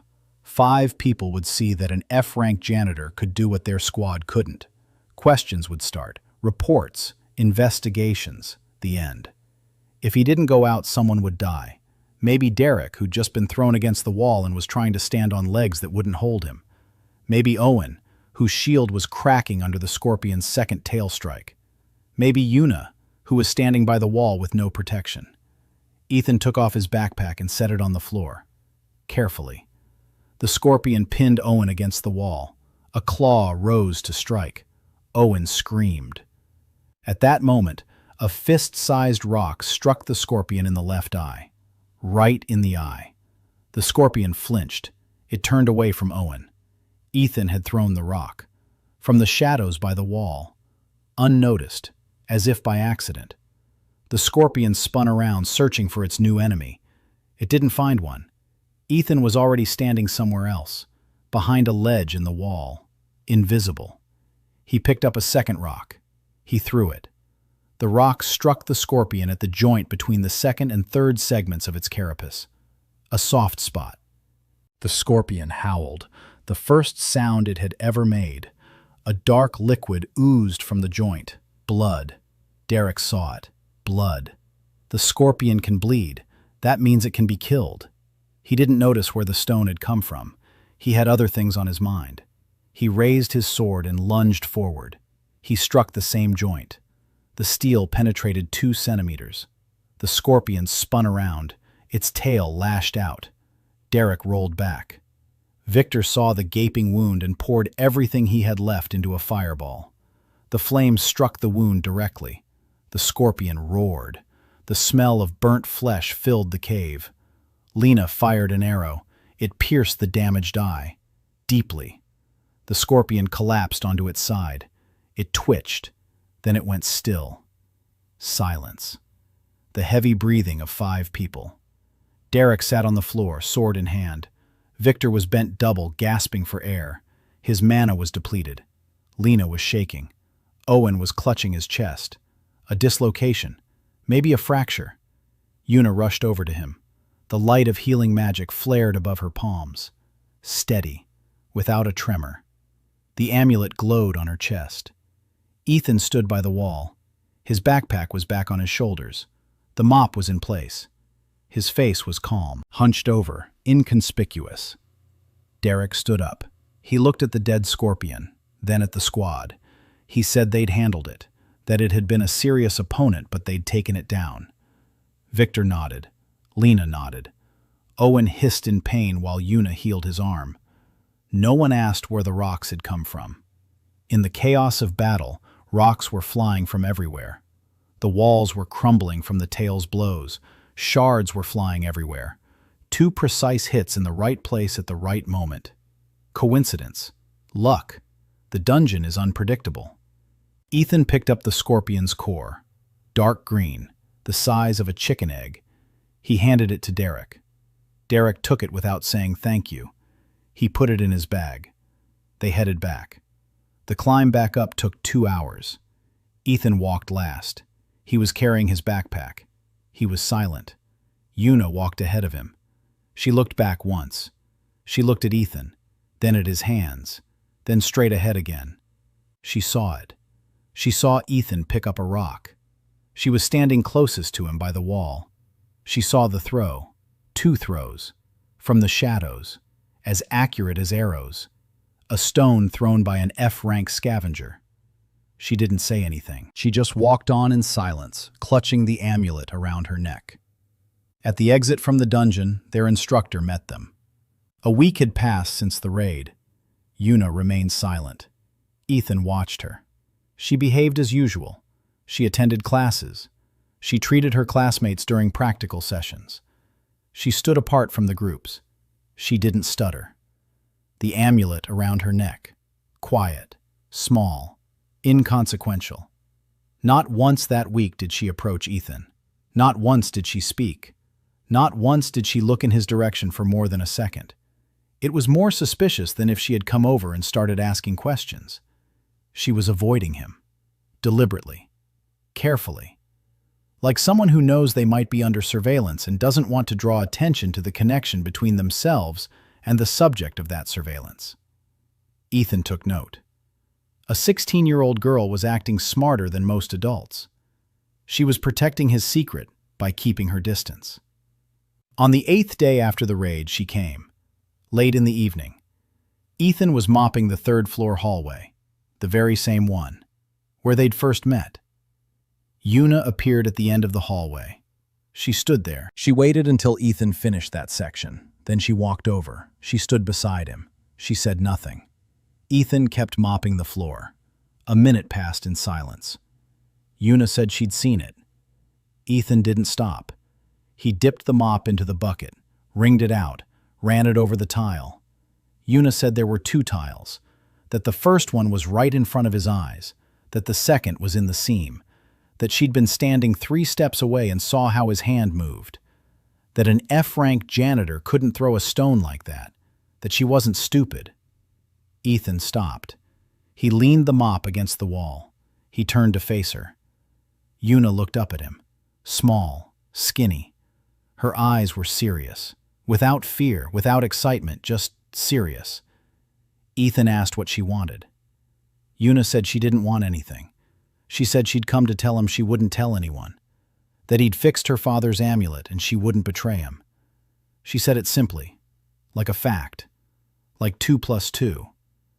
Then she paused, and added that she wanted to help. Ethan asked how.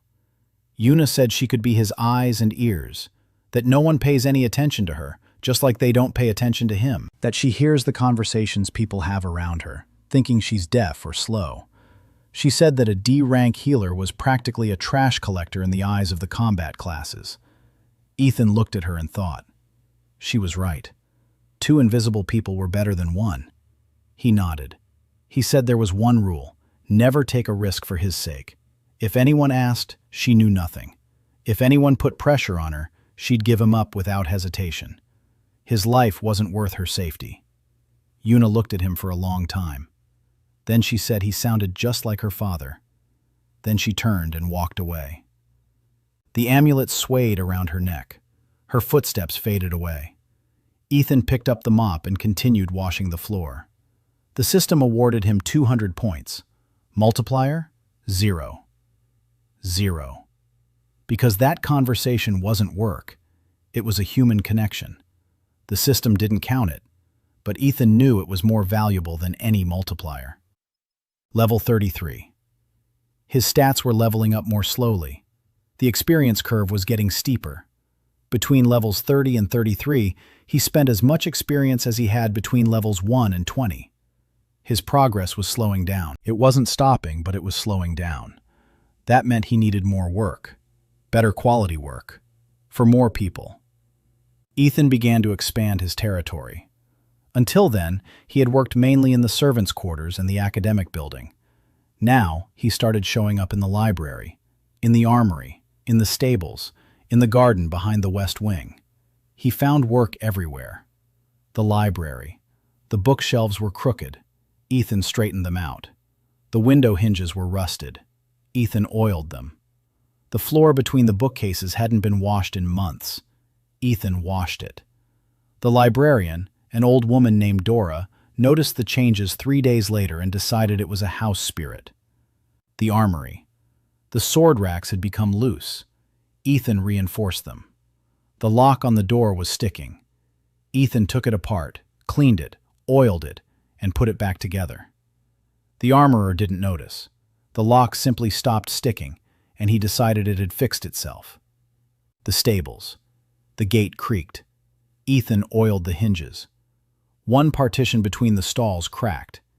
Ethan replaced the board.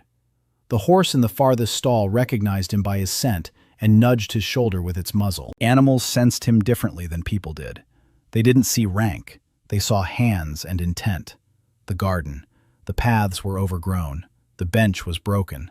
The fountain was clogged with leaves. Ethan cleared the paths. He repaired the bench. He cleaned out the fountain. Water began to flow again, weakly. But it was flowing. The system counted everything. The multipliers ranged from 200 to 600. It depended on who would benefit from the result. The library yielded a lot, because dozens of students visited the library every day. Clean floors and neat bookshelves made life easier for many. The stable yielded less, because 3 stable hands took care of the horses and it was for them. But the fountain in the garden yielded a record multiplier, 800. Ethan thought long and hard about why. Then he realized. The fountain was visible from the infirmary window. Wounded students lay there for weeks. They looked out the window, and they saw a clogged, lifeless fountain. Now they saw water, movement, life. Some would recover a little faster because the view from the window had improved. The system took that into account too. In the 5th month, Reyna Beck appeared. Ethan knew about her. Captain of the Aloe Feather Student Guild, a B-rank archer, 19 years old, a junior, Korean-American, with a tattoo on her collarbone that Ethan had caught a glimpse of when she was training in light gear. Reyna was outspoken, straightforward, sharp-tongued. She said what she thought and thought what she said without filtering. She hated aristocrats. She hated hierarchy. She hated a system that ranked people and decided their worth based on the letter on their patch. Her guild, Aloe Feather, was the only student guild that accepted any rank. D, E, even F, if the person could be useful. Reyna believed that rank wasn't a sentence. It was a starting point.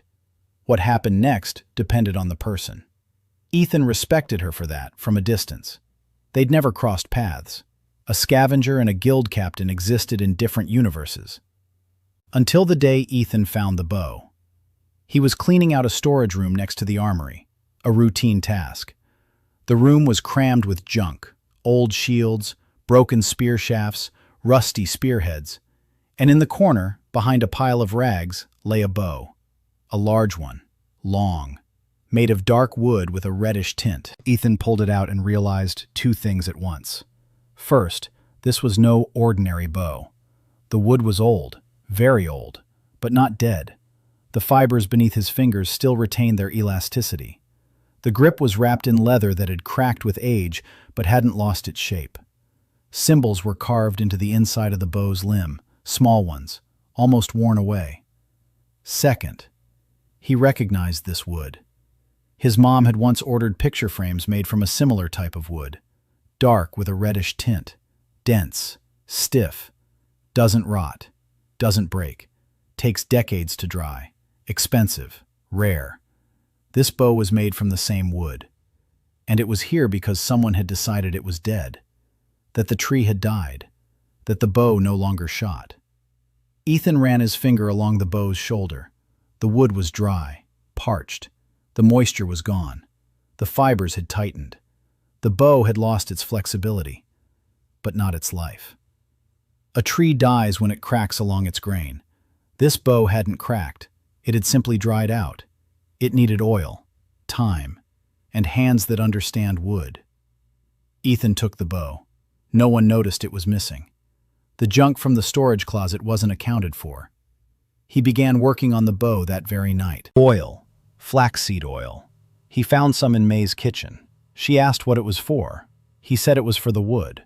She handed him the bottle and asked no further questions. Ethan soaked the bow in oil every evening. He applied a thin layer. He let it soak in. Then he applied more, slowly, day after day. The wood began to change. The dryness faded. The surface became smooth. A reddish hue emerged more vividly. The grain straightened out. After a week, the bow began to bend.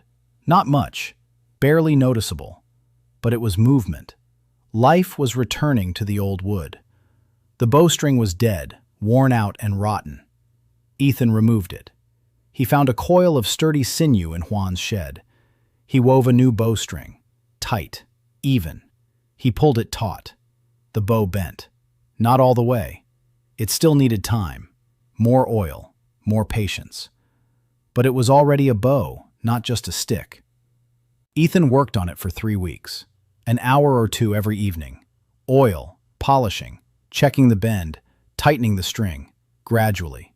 Like physical therapy for a wounded person. No rushing. Don't push too hard. Let the body remember how to be healthy. On the 21st day, the bow was ready.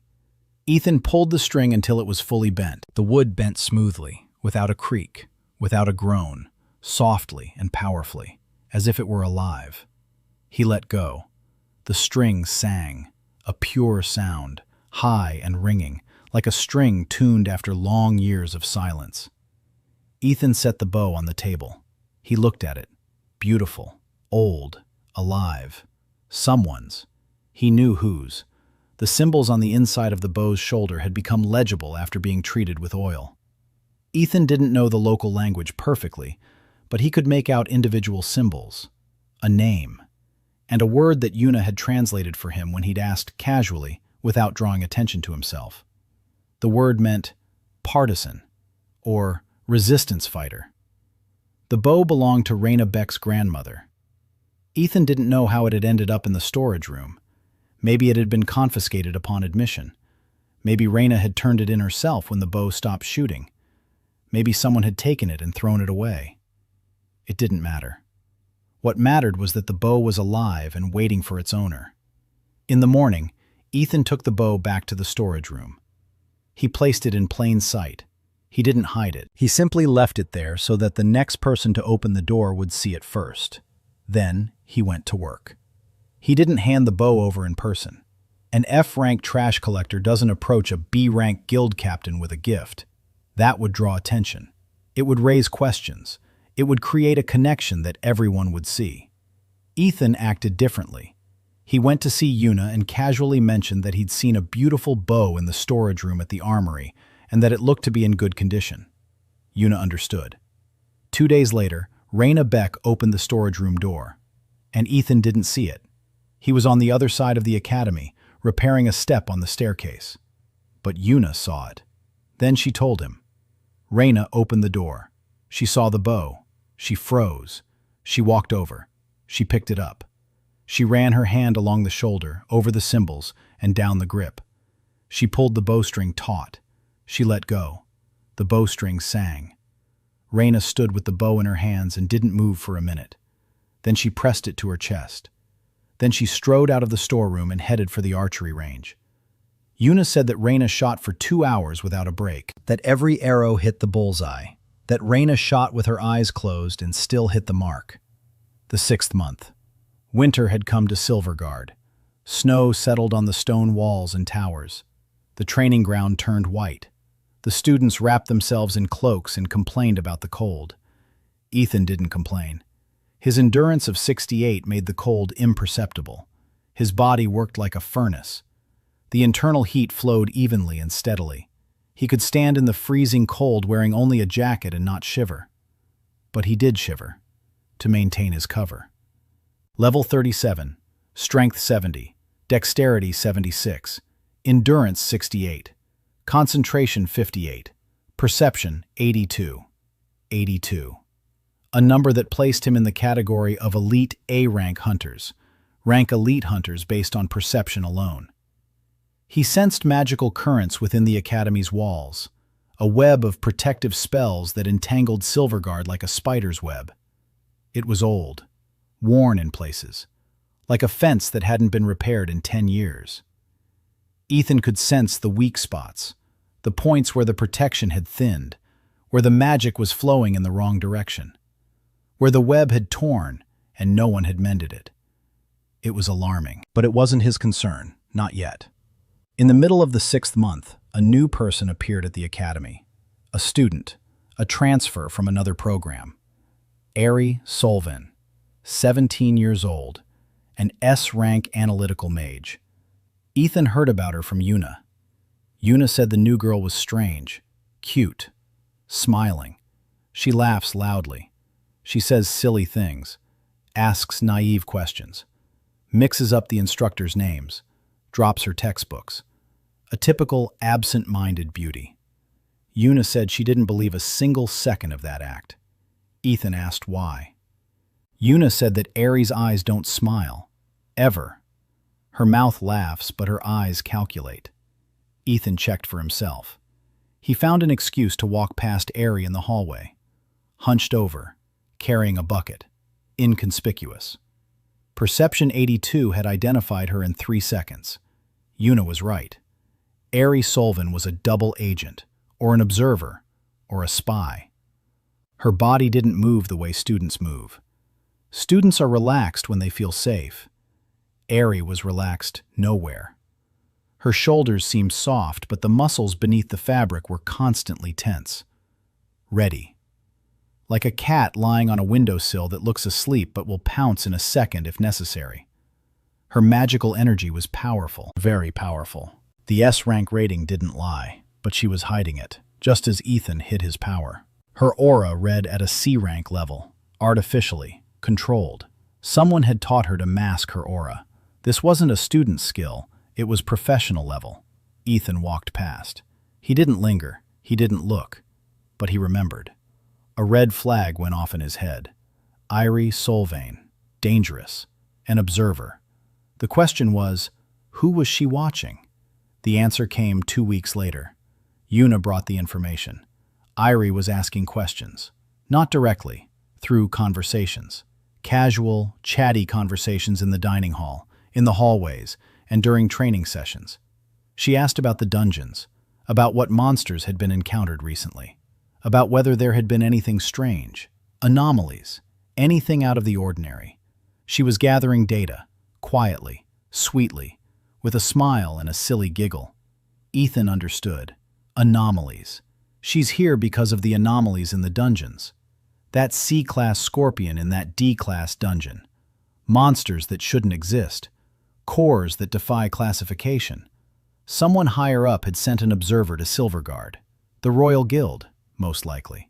Airi was the daughter of someone important, or an agent, or both. She was looking for the cause of the anomalies, and if the cause is somehow connected to Ethan, sooner or later she'll find him. Ethan didn't panic.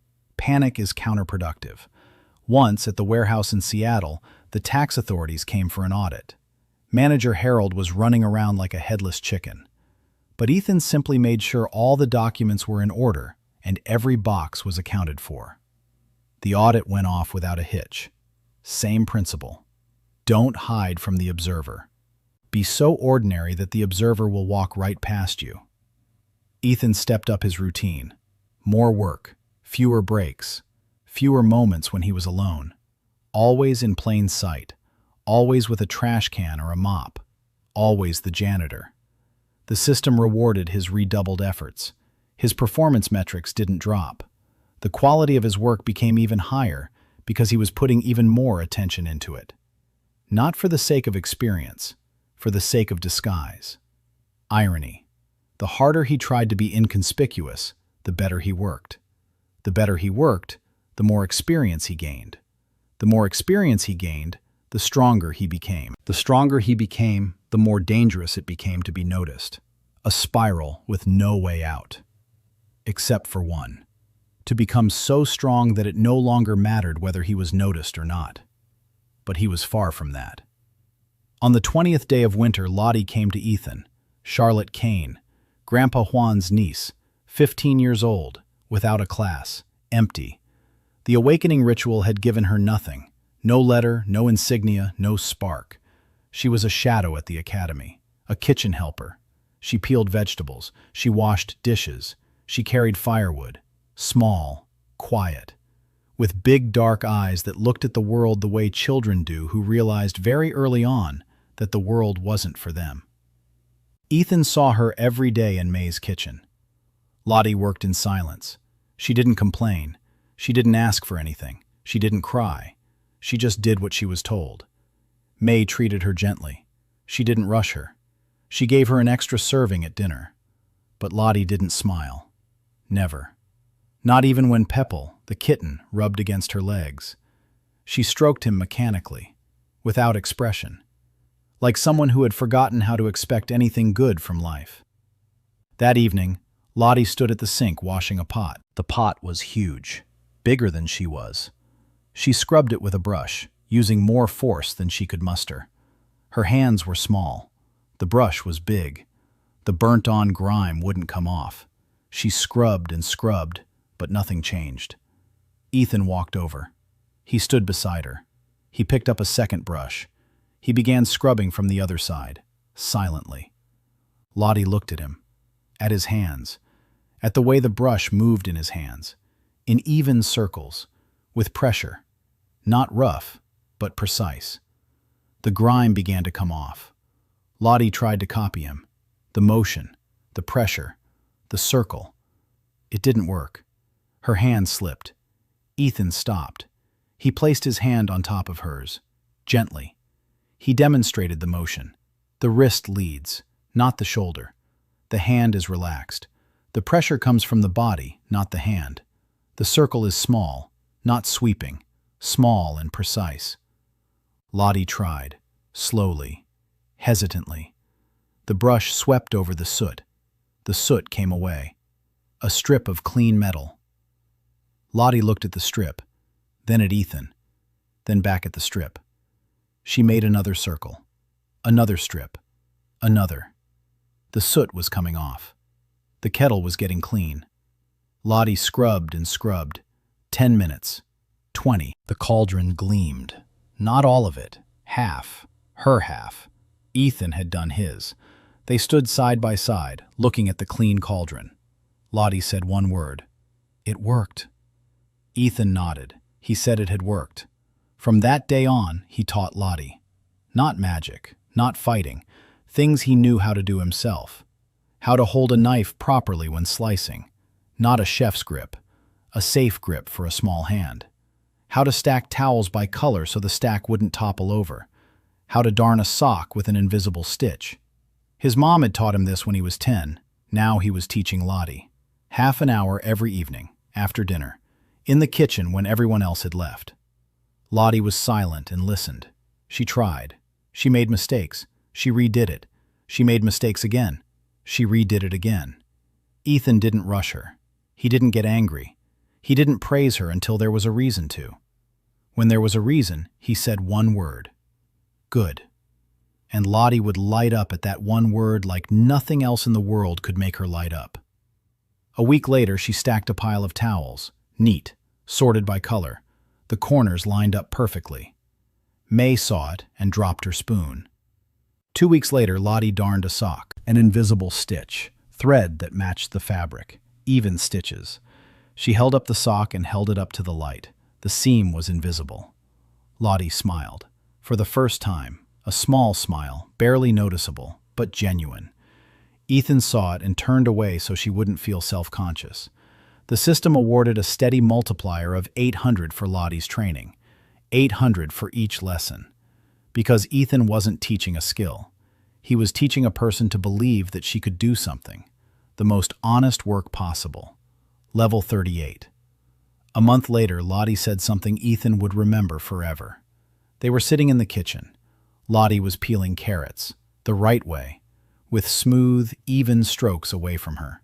No cuts, no waste. Every carrot came out smooth and even. May watched from across the kitchen and shook her head. Lottie put down the knife. She looked at her hands and said quietly, "I can do something." 3 words.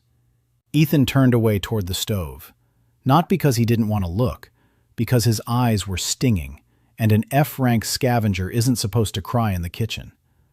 The system awarded 2,000 points for those 3 words, a multiplier of 2,000, a record he wouldn't break for a long time, because Lottie hadn't peeled the carrots. Lottie had found herself, and Ethan had helped her do it, not with a sword or magic, but with a carrot peeler and patience. The 7th month. Ethan realized that Airi was watching him. Not directly, not in an obvious way, more subtly. She would show up at the places where he worked. Not every day, once every 3 or 4 days. She'd walk by, cast a glance, smile if she caught his eye, say something silly. "Oh, what a clean floor," or, "Oh, what a straight fence." Then she'd walk on, giggling, playing the fool. Ethan didn't react. He'd hunch over, bow, mumble something indistinct, walk away. But inside, he was keeping count. 4 appearances in 2 weeks, always in different places, always when he was working alone. She was tracking his routes, or getting information from someone who was tracking him. His perception 82 allowed him to sense her presence long before she came into view. Her magical signature was distinctive, an S rank masked as a C, like perfume used to hide the smell of gun oil. He knew when she was nearby. The question was what she was looking for. If it was anomalies, then Ethan was the wrong target. He had no connection to the dungeons. He was a scavenger. He mops floors. He repairs fences. What do anomalies have to do with any of this? If she's looking for something else, someone unusual, then it's worse. Then she's looking for him, or for what he does to the world around him. Ethan recalled a line from the description he'd seen in the system when he activated Righteous Labor. Guardian. The word flashed by once, on the first level, then it disappeared. He hadn't thought much of it, but now he wondered, if his presence affects the world, if his work stabilizes something, if the anomalies and he are connected, then maybe Airi is looking for exactly that. Not a person, an effect, a source of stability in a zone of instability. Ethan decided to check it out. For a week, he didn't work outside his usual route.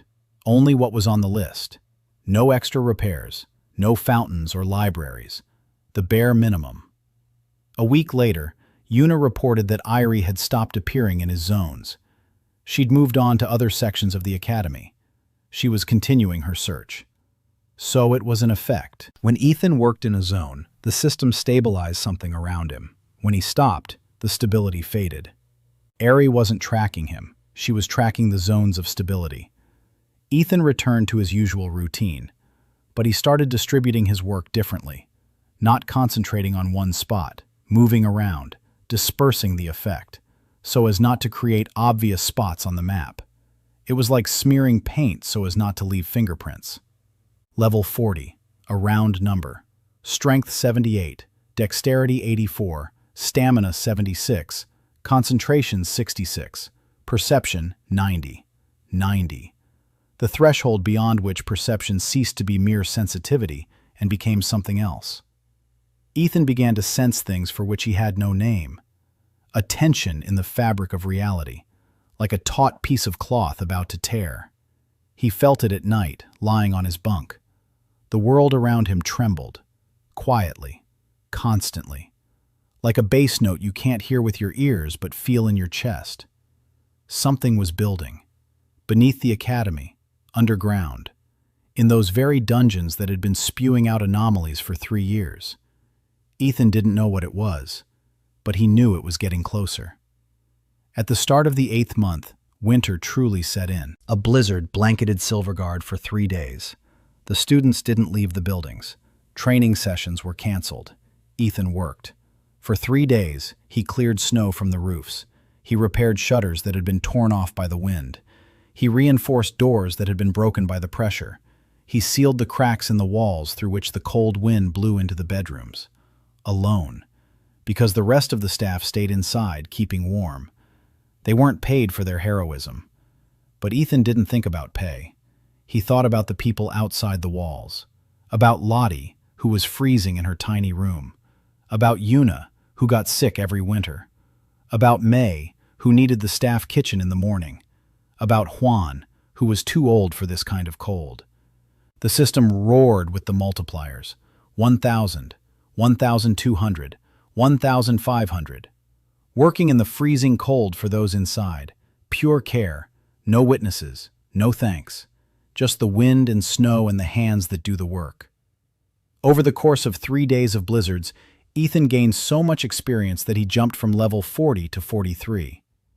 After the blizzard, an event occurred that changed the dynamics. Instructor Kael Verris announced an unscheduled physical fitness test for the entire academy, including the staff.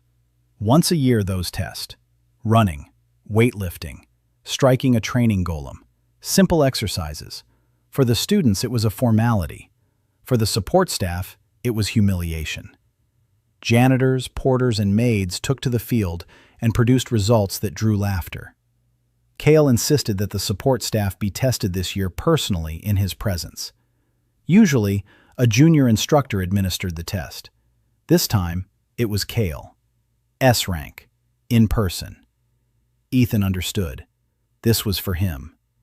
Kael didn't know exactly what was wrong with the garbage collector, but he sensed it.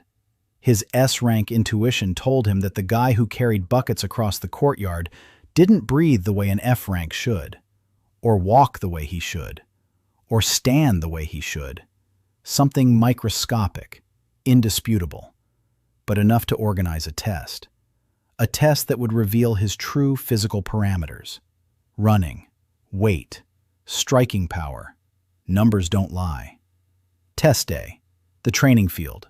The staff lined up in a row. 38 people. Maids, cooks, grooms, porters, and one garbage collector. Kael stood on the stands, watching, silver eyes, an expressionless face. Celeste stood beside him, the head of the household, present in her official capacity. Her face was as inscrutable as Kael's, but Ethan sensed a difference. Kael watched with the interest of a predator. Celeste watched with something else. The test began. A run, 100 meters. Ethan ran second to last, 15 seconds, slowly, very slowly. He controlled every step, every breath, every movement of his arm. He feigned exertion. He feigned reaching his limits. His face was red. His breathing was labored. His legs buckled at the finish line. 15 seconds is normal for an F rank, even good, an average result for the support staff. Weightlifting, a stone on a chain. You pull it up. They measure the maximum weight you can lift. Ethan lifted 20 kilograms. He pretended that 30 was beyond his strength. He flushed. He staggered. He set the stone down on the ground. 20 kilograms, standard for a teenager without a combat class. A strike against the measuring golem. A fist into the stone chest. The golem displays a number. The harder, stronger the blow, the higher the number. Ethan stood before the golem. He took a swing. He struck. Weakly, controlling every muscle, not letting the force travel beyond his wrist, locking his shoulder, locking his torso. He struck only with his hand. The golem displayed the result. 4. An F-rank result, the absolute minimum. Kael was watching. Ethan could feel his gaze, heavy, intent. Kael was waiting for a mistake, waiting for the moment when the mask would crack, the moment when the body revealed more than the scorecard. Ethan didn't give him that moment. Every movement was executed perfectly. 15 seconds in the 100-meter dash, 20 kilograms, a 4 on the golem. Classic F rank, classic scrub, 0 suspicions. Except for one. Kael came down from the stands after the test. He walked past Ethan. He stopped. He looked down at him. Ethan stood hunched over, eyes on the floor, arms at his sides, knees trembling. The perfect picture of weakness. Kael said one sentence. He said that the garbage collector had posted exactly the same result he'd posted for 3 years in a row. Not a single point higher, not a single point lower. He said it was interesting. Then he left. Ethan stood there, feeling sweat run down his back. Not from exertion, from fear. Kael had noticed. Not strength, consistency. The same numbers for 3 years. No rise, no fall. It wasn't normal. Anyone changes over 3 years. They become a little stronger or a little weaker. The 8th month. The pressure was mounting from both sides. Kael Verris began showing up in places where the staff worked. Not every day, but more often than before. He would walk across the courtyard and slow down as he passed Ethan. He'd stop. He'd look. He wouldn't say anything. He'd just stand there and watch. 10 seconds. 20. Then he'd walk away. It was pressure. Methodical. Calculated. Kael was waiting for Ethan's nerves to snap. For Ethan to do something wrong. To flinch at the wrong moment. To move too quickly. To turn too precisely. Any little thing. Just one would be enough. Ethan held his ground. But the cost was rising. Every time Kael stood next to him, Ethan had to suppress everything inside himself. Every reflex. Every instinct. His level 43 body wanted to react to an S rank as a threat. His muscles wanted to tense up. His eyes wanted to lock onto the target. His legs wanted to shift into a combat stance. Ethan suppressed all of that, with sheer willpower, and each time it cost him more. The other source of pressure was Airi. She'd changed her strategy. She'd stopped patrolling specific areas and started following people, those who'd been in contact with Ethan. May, Hwang, after Yuna. Not intrusively. Airi was a professional. She simply happened to be nearby. In the cafeteria at the next table when May was talking to her assistant. On a bench by the field when Hwang was fixing a cart. In the hallway when Yuna was coming back from class. Yuna was the first to notice. She told Ethan. He nodded.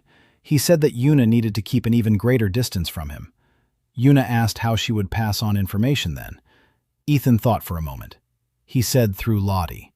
Lottie was invisible to everyone, including Airi, a girl without a class, a kitchen assistant. Not even Airi would think to keep an eye on her, because there was no reason to keep an eye on her. Lottie became the go-between. Yuna would tell Lottie. Lottie would tell Ethan in the kitchen in the evenings while they were learning to fold towels. A small spy network consisting of 2 invisible girls. In the 9th week of winter, Duke Evergard arrived at the academy. Celeste's father. An annual visit. A banquet in honor of the anniversary of Silvergard's founding. A formal event. Students in full dress uniform. Instructors in robes. Distinguished guests. The staff remained in the shadows. Ethan ended up at the banquet as a porter carrying gifts from the academy. Crates of wine, baskets of local delicacies, and decorative swords and scabbards. He carried them from the storeroom to the hall for 3 hours, hunching over, shuffling, placing them neatly, walking away, returning, placing them, walking away. The banquet began in the evening, the great hall, the very one with the 4 fireplaces that Ethan cleaned every week. A 4-story ceiling, tapestries, candles, crystal. Ethan stood by the wall in the servants' alcove.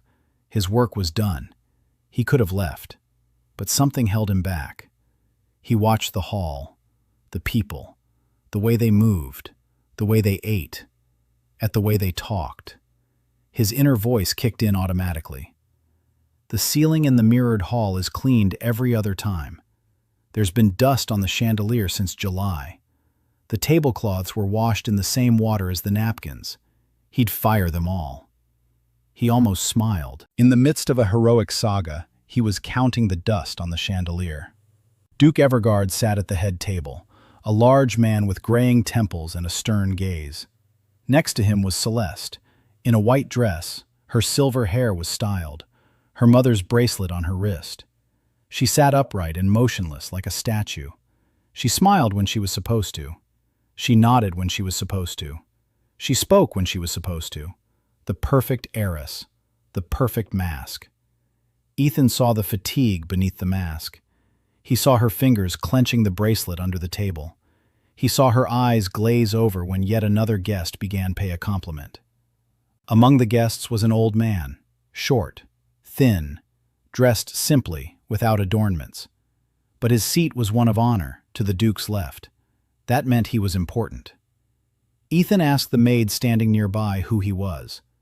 The maid said it was Ormond Dale, a veteran hunter, a former S-rank, a hero of the war against the Rift 20 years ago. He lost his sight in battle.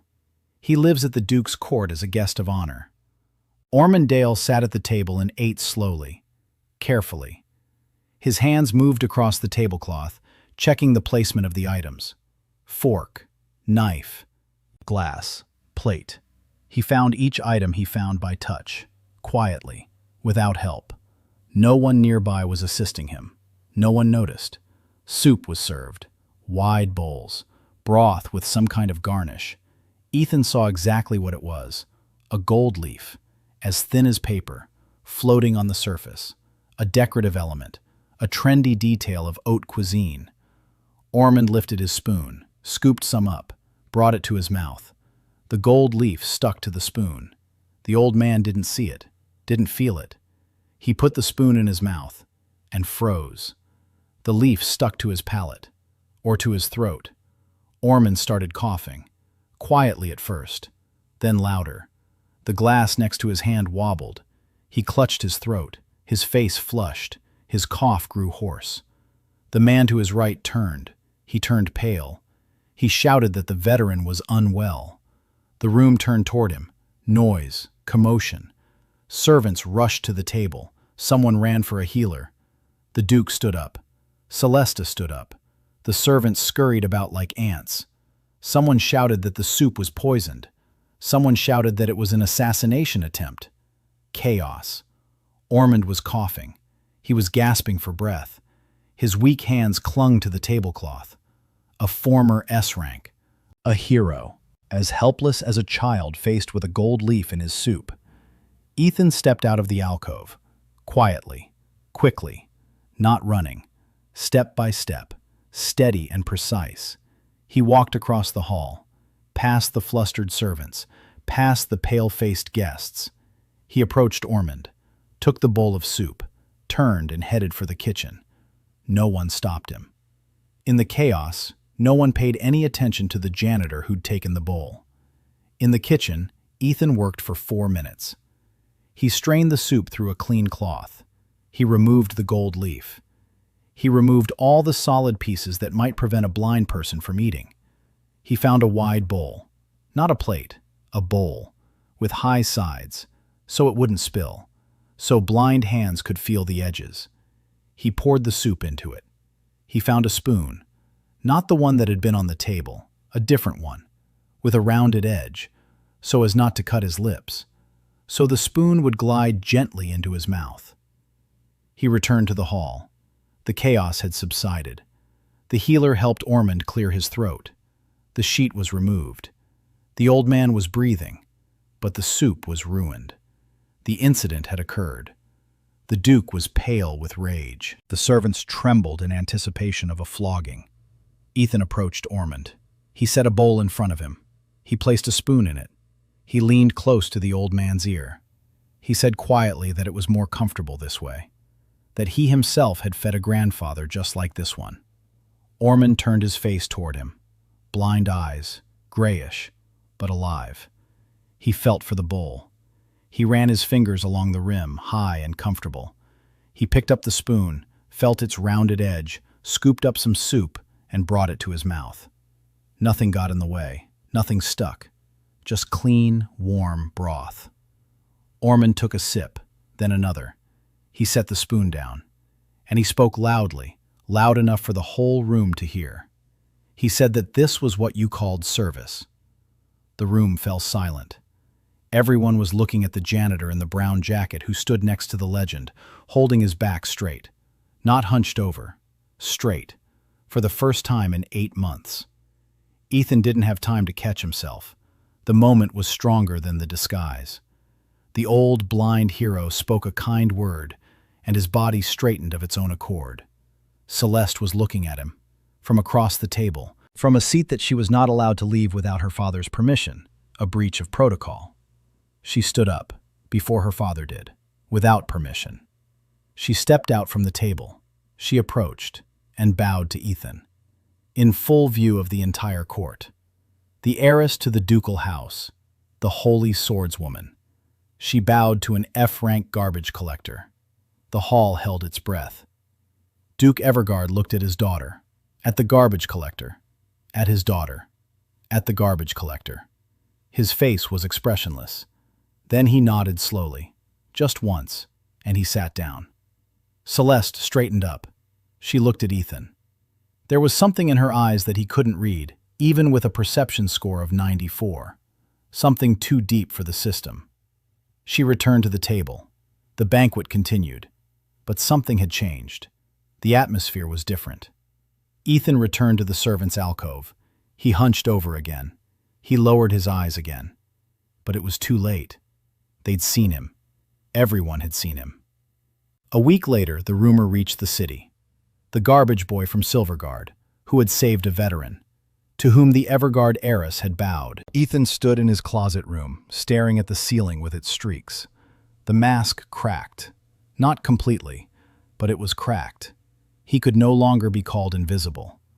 Level 44. And for the first time in 8 months, it felt as if the ground beneath his feet had shifted. A month had passed since the banquet. The rumor about the garbage boy had spread through the academy like oil on a hot skillet. Students who hadn't noticed Ethan before now turned to look as he walked by. Some out of curiosity, some with mockery, some with something resembling respect that they themselves couldn't explain. Derek Khan approached him the second day after the banquet. He said the garbage boy had become famous. He said that now every dog knew that an F rank was sucking up to the aristocrats through soup. He laughed.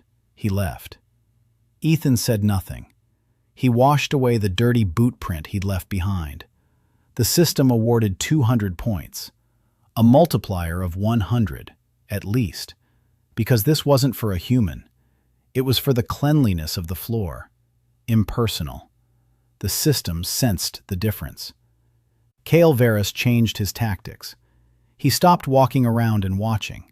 Instead, he began to take action. In the third week after the banquet, he added Ethan to the list for mandatory work on the training field. Formally, it was legal. The support staff was required to maintain the field's infrastructure, cleaning, repairs, and equipment preparation. But Kael assigned Ethan to work during combat training sessions. Not before, not after. During. This meant that Ethan had to work on the field while spells flew around him and steel clanged. Technically, it was safe. The training area was fenced off. The support staff worked behind the barrier. But Kael had removed the barrier. He said the barrier prevented students from seeing the entire space. He said the support staff needed to be more attentive. On the day on the field, Ethan was sweeping the path between the training areas. 20 meters away from him, 2 swordsmen were practicing a 2-person duel. Steel swords, not wooden training swords, real combat swords. One of the swordsmen missed his partner, and the sword flew out of his hands. It flew, tumbling through the air toward Ethan. A kilogram of steel spinning in the air, heading for his head. Ethan saw it a second before the sword left the swordsman's hand. His perception 94 showed the trajectory as a glowing line. He could have dodged it, easily. Take a step to the left, and the sword would have flown past him. But an F-rank garbage collector can't dodge a flying sword. A garbage collector's reflexes are like a turtle's. Ethan did the only thing he could do within the confines of his role. He stumbled. He fell, flat on his face first into the ground. The sword flew over him, a centimeter from the back of his head, and lodged itself in a wooden fence post. Ethan lay on the ground, dirty, with scraped palms. The broom lay to one side. Perfect. The garbage collector had tripped on level ground and accidentally saved himself. Lucky break. The swordsman ran over. They apologized. One helped him up. Ethan mumbled that everything was fine. He was shaking. He was pretending to be in shock. Kael stood in the stands and watched. His expression didn't change, but Ethan could tell. Kael wasn't buying it. The fall had been too timely, too lucky, a perfect coincidence, and Kael didn't believe in coincidences. On the second day, a mage's fireball whizzed past Ethan a meter away while he was repairing the target stand. Ethan didn't flinch. The heat singed his cheek. His hair sizzled. He kept hammering the nail. His hand didn't flinch. That was a mistake. His hand should have flinched. An F rank would have flinched at such close-range fire. Ethan didn't flinch because his endurance of 76 made him resistant to heat, and his perception of 94 had told him the fireball would pass by half a second before it actually did. He relaxed. He let his body do what it thought was right, and his body wasn't afraid. Kael saw it. From the stands, silver eyes, a note in an invisible notebook. The scavenger didn't flinch at the fire a meter away. Interesting. On the third day, Kael arranged a sparring match right next to where Ethan was working. 2 A-rank students, full power. The shockwaves from the clashing swords swept up dust and small stones. One shockwave hit Ethan in the back. He was thrown forward. He fell to his knees. He dropped the bucket. Water spilled out. Kael watched. Ethan stood up. He picked up the bucket. He wiped his knees and continued working, slowly, with trembling hands, a frightened scavenger. But Kael wasn't looking at his hands. He was looking at his legs, at how Ethan had stood up, a man knocked off balance by a shockwave, spinning him around, twisting him, throwing him aside. An F-rank would have rolled across the ground from such a blow. Ethan was thrown forward, straight forward, as if his body had absorbed the blow and channeled the momentum toward a single point. This isn't F rank. This is control. Kael came down from the stands that evening. He found Ethan at the exit from the field. He stopped in front of him. Close, within arm's reach. Ethan froze, hunching over, eyes downcast, trembling. Kael was silent for 10 seconds. Then he said he knew. He said he didn't know how and he didn't know why, but that he knew Ethan wasn't who he seemed to be. He said that the weak who pretend to be weak to avoid their duty to the strong are the worst kind of cowards. He said he'd find proof, and then Ethan would pay for every day of lies. He turned and walked away. Ethan stood on the field. A cold wind blew, a winter wind. His hands gripped the mop handle. The mop was silent, but he could feel it. Every fiber, every knot, the echo of the tool. A weapon on par with an enchanted blade, in the hands of a janitor who had just been accused of cowardice. Ethan closed his eyes, opened them, went to mop the hallway. The system didn't give him a single point that evening. Multiplier 0. He wasn't mopping the floor for the people. He was scrubbing to keep his mind off things, and the system sensed his intent. He didn't sleep that night. He lay on his bunk and stared at the ceiling. Kael was right about one thing. Ethan was pretending. Every day, every hour. The hunch, the shuffling, the trembling hands. It was a lie, a necessary lie, a strategic one, but a lie nonetheless. And the question that had tormented him since the first week returned, sharper than ever. Where was the line between humility for the sake of the goal and betraying one's own dignity? The old Ethan, the boy who jumped off the tower, he too had endured. 3 years. He hunched over. He remained silent. He picked up scraps. He endured until he couldn't take it anymore. And he jumped. And now the new Ethan is doing the same thing. He hunches over. He remains silent, picking up scraps. The difference is that the new Ethan is stronger. But does strength make endurance less destructive? Or does it simply postpone the moment when a person breaks? Ethan hasn't found the answer, but he's found a solution, not a final one, but a temporary one. He'll stop being afraid of Kael. He won't stop hiding. He won't stop playing a role, but he'll stop being afraid. Because fear isn't a disguise. Fear is a cage. And he didn't survive being run over by a truck in Seattle just to sit in a cage in another world. In the morning, he went out onto the field. Kael was standing in the stands, watching. Ethan was sweeping the path. His back was straight, not proud, just level, like the back of a man who does his job and isn't ashamed of it. Kael noticed. Ethan knew he'd noticed, and for the first time, he didn't care. The 10th month. The year was drawing to a close. The academy was preparing for the spring graduation. The third-year students were taking their final exams. The second-year students were undergoing evaluations. The first-year students were trembling at the thought of the summer dungeons. Ethan was working. Level 46, Strength 88, Dexterity 96, Stamina 84, Concentration 74, Perception 100. 100. A round number that the system marked in a special way. When his perception reached 100, a window appeared before his eyes that he hadn't seen before. New notification. Perception threshold reached. Hidden class ability unlocked. Reading intentions.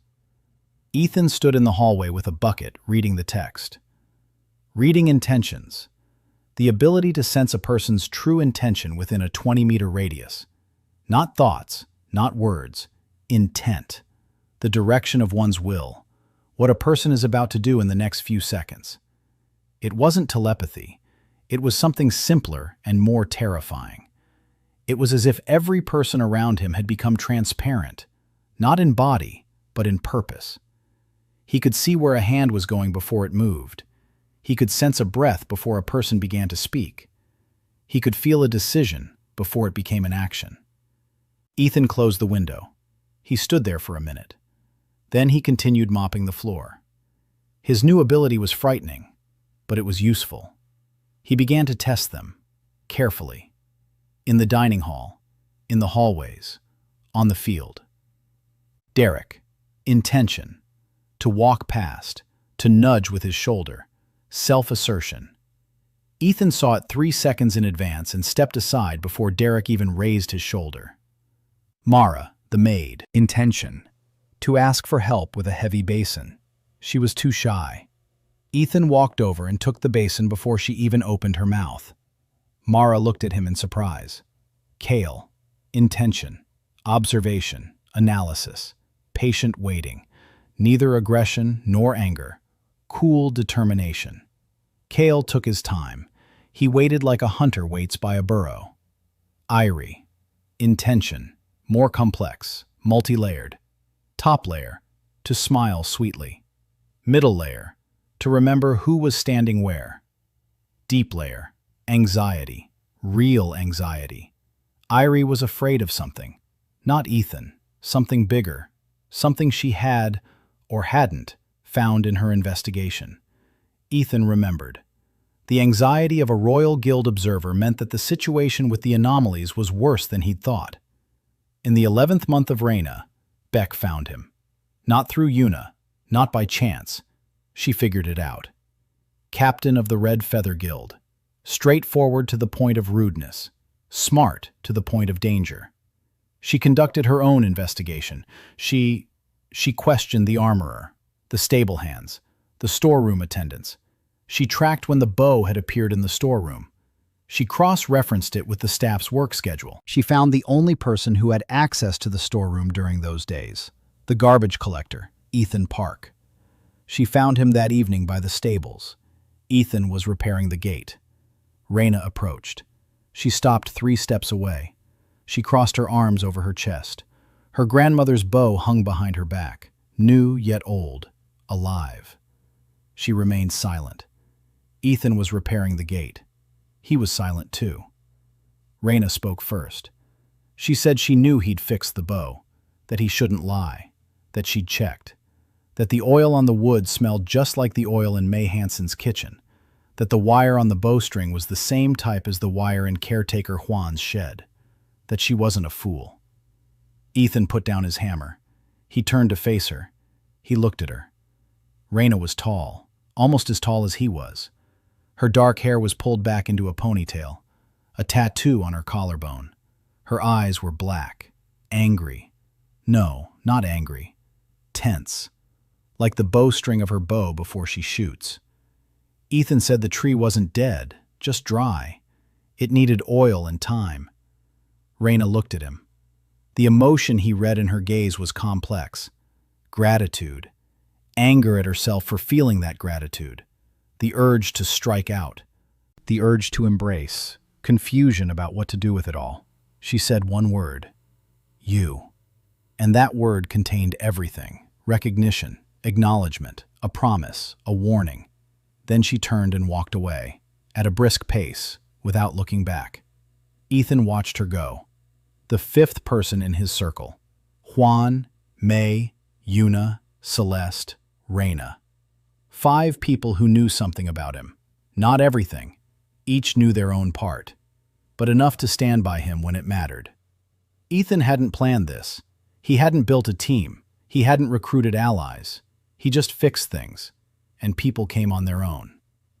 In the 12th month, Airi made her move. Ethan hadn't expected it. She came to him at night, to his room. She knocked. Ethan opened the door. Airi was standing in the hallway, without her dumb girl mask. No smile, no giggling. Her face was serious. Her eyes were sharp. The real Airi. An S-rank mage analyst, the daughter of the head of the Royal Guild, an observer. She said she needed help. Ethan let her in. Airi sat down on the only chair. Ethan sat on the cot.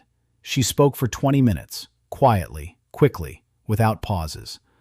Anomalies in the dungeons are intensifying. It's not just that the wrong monsters are appearing. The dungeons are expanding, growing, like festering wounds. Over the past year, 3 Class D dungeons have become Class B. 1 has become Class A. The Royal Guild is losing hunters, elite S-rank hunters, people who are irreplaceable. Something down there is awakening, something ancient. Airi didn't know exactly what it was, but she had discovered a pattern. Within Silvergard's radius, the anomalies are more stable, weaker, as if something at the Academy is holding back the pressure, slowing the dungeon's growth. She'd been searching for the source for 9 months. She checked the Academy's protective spells, artifacts, instructors, the students, everyone and everything. And she found one variable that correlated perfectly: the F-rank scavenger. His roots, his work zones. Where he worked, the anomalies subsided. Where he didn't work, they intensified. She showed a map, a small tablet with a magical projection. Points, lines, colors. Red meant instability. Blue meant stability. Ethan's roots over the past 9 months fit the blue zones like a glove. Airi looked at him. She asked who he was. Ethan remained silent. An intent reading showed that Airi wasn't lying. Her alarm was real. Her fear was real. She wasn't afraid of him. She was afraid of what was down there. She hadn't come as a spy. She'd come as someone who needed help. Ethan said he was a janitor. Airi didn't smile. She said janitors don't stabilize the underground. Ethan said maybe this one does. Airi looked at him. For a long time. Then she took a second cup. She set it on the table next to the first one, which Ethan had prepared for himself. 2 cups. One was his. The other was hers. She said she drank tea made according to her grandmother's recipe. A specific blend, with cinnamon and dried cherries. That she hadn't told anyone this. Ethan stood up. He walked over to a small shelf against the wall. He took out a jar. He opened it. He poured some into her cup. Cinnamon, dried cherries, leaves, her grandmother's recipe, the one she'd never told anyone about. But Ethan worked in May's kitchen. And once, he was washing dishes after Airi had been drinking tea in the guest room. He rinsed the cup and caught the scent. Cinnamon and dried cherries. He remembered it, because the tea smelled like homemade tea, like Mom's. He found the ingredients. He pieced together the recipe based on the scent. His 100 perception allowed him to break down the scent into its components, like music into notes. Airi looked at the cup, at the tea, at the steam rising and the scent of a home she never had.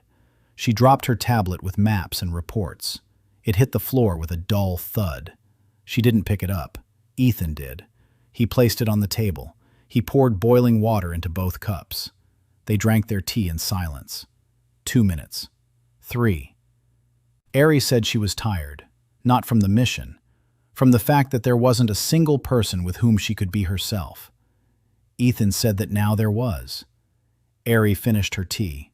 She stood up, picked up her tablet, walked over to the door, turned around, said that if he really could stabilize the anomalies, then he needed to work harder. Year 1, the last month. Ethan felt that time was running out. Not calendar time, something else. That tension in the fabric of reality that he'd been sensing since level 40 had become constant. A bass note beneath his feet, a rumble, a tremor. The world was cracking. Level 48. His stats were rising slowly. Each level required twice as much as the previous one, but the quality was improving. Strength 92, Dexterity 100, Stamina 90, Concentration 82, Perception 108, Agility 100 granted a second hidden skill, Absolute Control. Complete command over every muscle in his body, every fiber. Ethan could move his fingers with precision down to 1/100th of a millimeter. He could slow his heart rate to 30 beats per minute. He could stop the tremor in his hand with the power of his mind. He could move silently across any surface. His body had become an instrument that he had tuned just as meticulously as he had tuned May's knife. Perfectly. Perception 108 gave him even more. He sensed cracks in the Academy's protective dome. He saw where the magical net had sprung a leak. He felt the pulsation of the dungeons beneath the foundation. 3 large dungeons within a 10-kilometer radius. All 3 were growing, one faster than the others. The very one his squad had entered, the former D-class dungeon. Now it pulsed like a diseased heart, rhythmically, heavily, growing stronger with each passing day. Airi confirmed his sensations. She came once a week. They drank tea. They exchanged data. Airi brought maps. Ethan brought his impressions. Together, they pieced together a picture that frightened them both. The dungeon beneath Silvergard was preparing to break through. A rift. A crack between worlds that would open right in the academy. Not in a month, in a matter of days. Airi said she'd sent a report to the Royal Guild. Reinforcements were on their way. But they were moving slowly. Winter roads. Distance. The nearest S-rank squad would arrive in a week. Ethan asked about Kael. Airi said that Kael was in the know, that he was the only S-rank at the academy, that he was preparing the defenses. But one S-rank against a rift wasn't enough. Rifts are unpredictable. Monsters emerge from them that aren't in any classification. Anomalies. Those very ones. Ethan nodded. He asked where the rift was expected to open. Airi pointed to the map. The East Wing. The lower-class dormitory. Where the freshmen slept. Where Yuna slept. Where Lottie slept. Ethan looked at the map. Then at Airi. Then at his hands. Calluses from the mop. Familiar. Like a second skin. He said he'd be there. Airi asked how. He said he'd be mopping the hallway. Airi didn't smile. She understood. For the next 5 days, Ethan worked harder than he ever had before. He shifted his entire route to the East Wing. He mopped the floors. He scrubbed the walls. He repaired the windows. He reinforced the doors. Every action was aimed at one thing: stabilizing the zone. The system sensed his intention. The multiplier skyrocketed. 1,500, 2,000, 250. He worked for the sake of the 31 children sleeping behind these walls. Every hour he poured everything he had into that corridor. Experience flowed like a river. Level 49, then 50, level 50. The system issued a third notification. Threshold, hidden class trait, full activation of the Echo of the Tool skill. Any item the owner has worked with for over 100 hours gains the properties of a weapon. New, transfer. The owner can temporarily transfer the properties of one tool to another through touch. Ethan stood in the hallway. East Wing, midnight, a mop in his hands. That very one, the old one, the wooden one, with the worn handle. 2 years together, thousands of hours. It wasn't just a weapon, it was a part of him. And now he could transfer its power to any object he touched. A bucket, a rag, a floorboard, a doorknob. Anything he touched could become a weapon for seconds, for minutes, long enough. He continued cleaning. The floor gleamed. The walls were clean. The windows were clear. The doors were sturdy. 31 children slept behind these walls. Yuna on the second floor. Lottie was on the first floor in the small room next to the kitchen. Ethan stood in the hallway and waited, because Perception 108 told him it wouldn't be long now. The pulsation beneath his feet became rhythmic, like a heartbeat, fast, growing stronger. Tonight. He knew it. Tonight. The rift opened at 2 in the morning, without a sound, without a flash, without warning. The wall at the end of the East Wing's hallway simply ceased to be a wall. The stone turned black.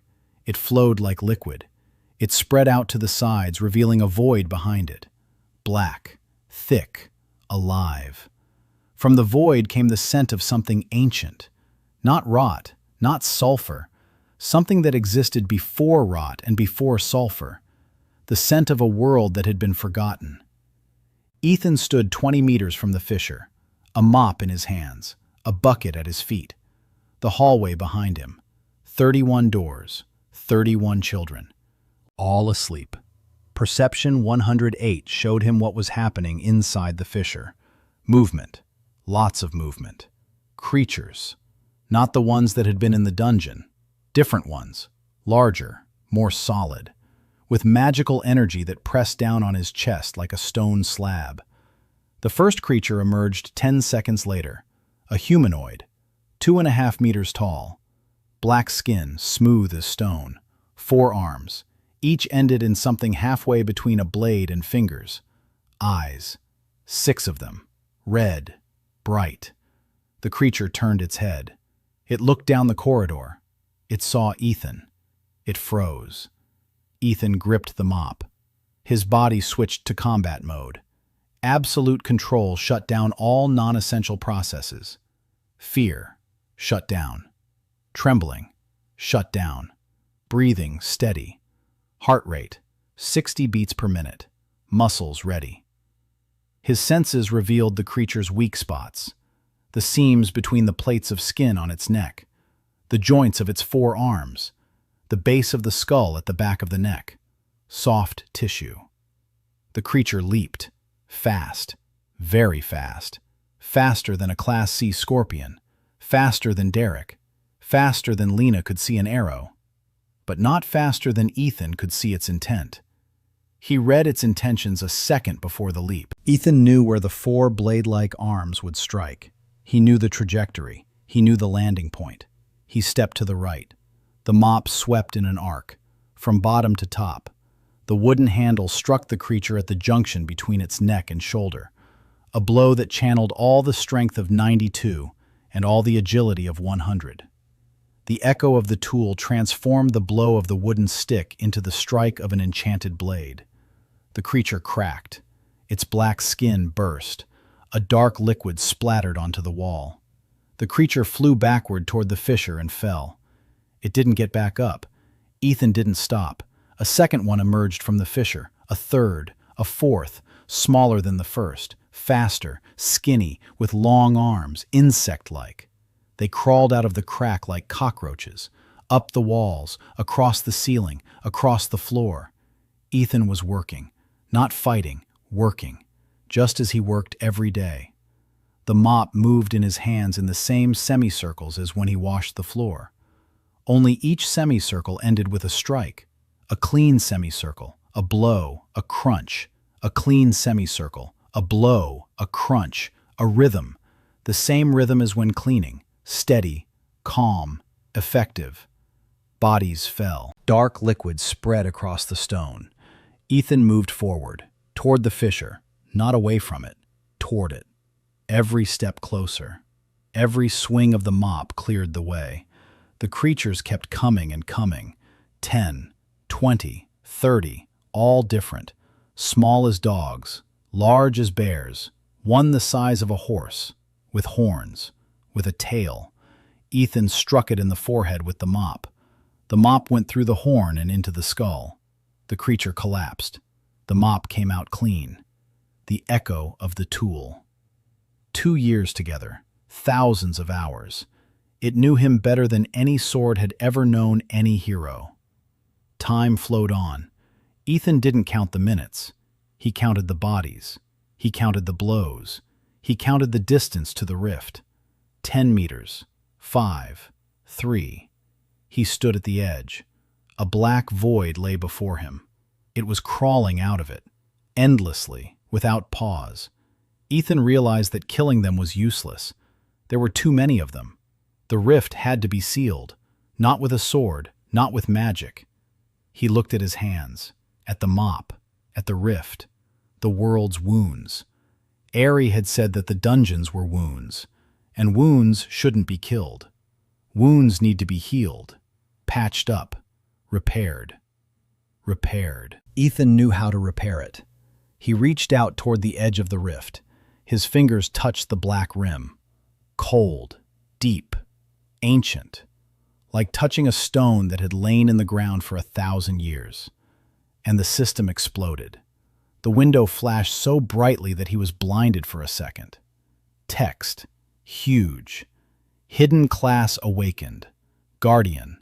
Rank, undefined. Ability, healing the world. Description. The holder of the Guardian class is capable of repairing damage to the fabric of reality through physical contact and the intention to care. Ethan didn't read any further. He clasped the edge of the crack with both hands, just as he had clasped the edges of the crack on Yuna's amulet, just as he had clasped the diverging fibers of the wood on Reyna's bow, just as he had held the silver threads of Celeste's bracelet, the edges of the wound, and his intention. Not to close it, not to seal it, to heal it, to restore it to how it was, to make the wall a wall again, stone a stone. The world. Energy surged from him, not magical, different, warm, quiet, like the warmth of a clean floor beneath the feet of a weary cook, like the warmth of a sharpened knife in a widow's hand, like the warmth of even stitches on an orphan's amulet. Care, pure, unclouded, directed not at an abstract world, but at the specific 31 children sleeping behind him. The rift began to close, slowly, with a creak. The black void receded. The edges drew together. The creatures inside howled. Several rushed toward the exit. Ethan stood in their way. With one hand, he held the edge. With the other, he gripped the mop. He struck, without letting go of the edge. He struck and patched at the same time, like a man patching a hole in a wall while rats crawl through it, patching with one hand and shooing them away with the other. Madness. But it worked. The rift was closing, centimeter by centimeter, minute by minute. The creatures stopped crawling through. The crack had become too narrow. The last thing to pass through the fissure was a dark tentacle that lashed out at Ethan's ribs. He felt his bones crack. Pain. Blinding. White. But absolute control blocked his scream. It stopped his fall. His body remained on its feet. His hands stayed on the edge. He squeezed the last few centimeters of the fissure and brought them together. Stone met stone. A seam, thin, almost invisible, like the seam on Yuna's amulet, like the repair on Celeste's bracelet. The wall was a wall again. The crack was sealed. Ethan stood before the wall. The mop was broken in half. 2 shards in 2 hands. He carefully joined them together, leaned them against the wall, didn't throw them away, not even after the fight. Then he sat down, slowly. They arrived at the same time, from different directions, as if something had awakened them all at once. Celeste was the first. She ran down the corridor of the West Wing in her nightgown, a sword in her hand. Her hair was disheveled. Her bare feet touched the icy stone. She saw the hallway, the bodies of the creatures, the dark liquid, the broken mop against the wall, and Ethan. He was sitting on the floor, his back against the wall, his eyes closed, blood on his face. His shirt was torn.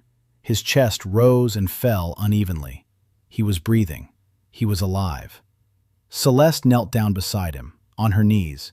She took his hand, gently, just as he had taken her bracelet. Reyna arrived a minute later, from the stairs, a bow on her back, a quiver on her hip. She saw the same thing Celeste had. She stopped. Silently, she took off her jacket. She approached. She draped it over Ethan's shoulders, gently, so as not to touch his ribs. May ran in from the kitchen, barefoot across the wet floor that Ethan had washed 6 hours ago. She saw the blood and began to cry, without holding back, without wiping them away. Tears streamed down her face while her hands searched for something to help. She pulled a clean towel from her apron pocket. She pressed it to his forehead, gently, as if he were a child. Airi came in quietly, with her tablet, without a mask. She looked at the bodies of the creatures on the floor and at the wall, which was a wall again. At the thin seam in the stone. She opened her mouth, closed it. For the first time in her life, she didn't write a single line in her report.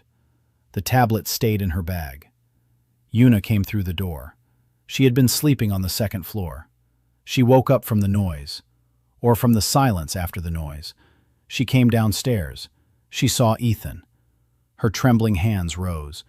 The golden light of healing magic flared above her palms, steady, without a tremor, without a stutter. She knelt down beside him and began to heal him, silently, rib by rib, wound by wound. The light was warm, soft, like a blanket. Ethan could feel his bones settling back into place, his tissues healing, the pain fading, slowly, but fading. Lottie was the last to arrive, a little girl, in a nightgown, barefoot. She squeezed in between Celeste and May. She pressed herself against his side, gently, like a kitten, and whispered, "I knew Uncle Ethan could fix anything." Ethan opened his eyes. 6 faces, all different, each in its own way. Celeste, silver hair, wet eyes she hadn't wiped away, her mother's bracelet on her wrist. Reyna, dark ponytail, clenched teeth, fists clenched so tight her knuckles had turned white. May, red eyes, a blood-stained towel, trembling lips. Airi, quiet, motionless, her tablet forgotten, eyes that, for the first time, weren't counting. Yuna, light on her palms, a calm face, focused. Her hands didn't tremble. Lottie, a small, warm spot by his side.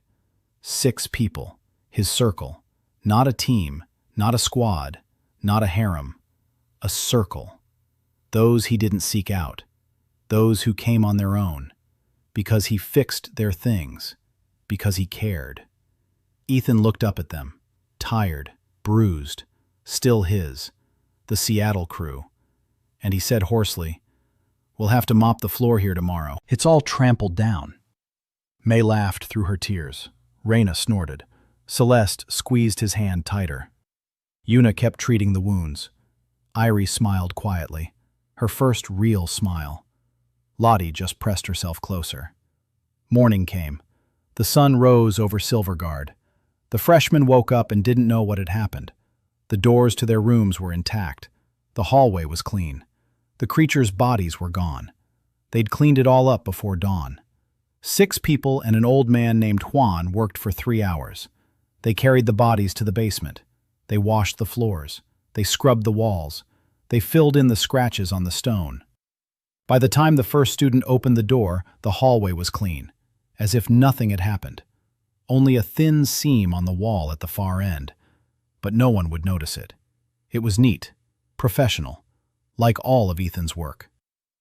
Kael Verris arrived in the East Wing an hour after dawn. He sensed it. His S-rank intuition picked up the residual energy of the rift. He walked down the hallway, slowly. He looked at the walls, at the floor, at the ceiling. Everything was clean. Everything was in place. But he could sense it. Something had happened here, something huge. He reached the far wall. He saw the seam, a thin one. He ran his finger along it. The energy of the rift. Residual, fading, but undeniable. There had been a rift here. Someone had closed it. Not sealed it, not blocked it, healed it. Kael stood in front of the wall and said nothing. Then he turned around.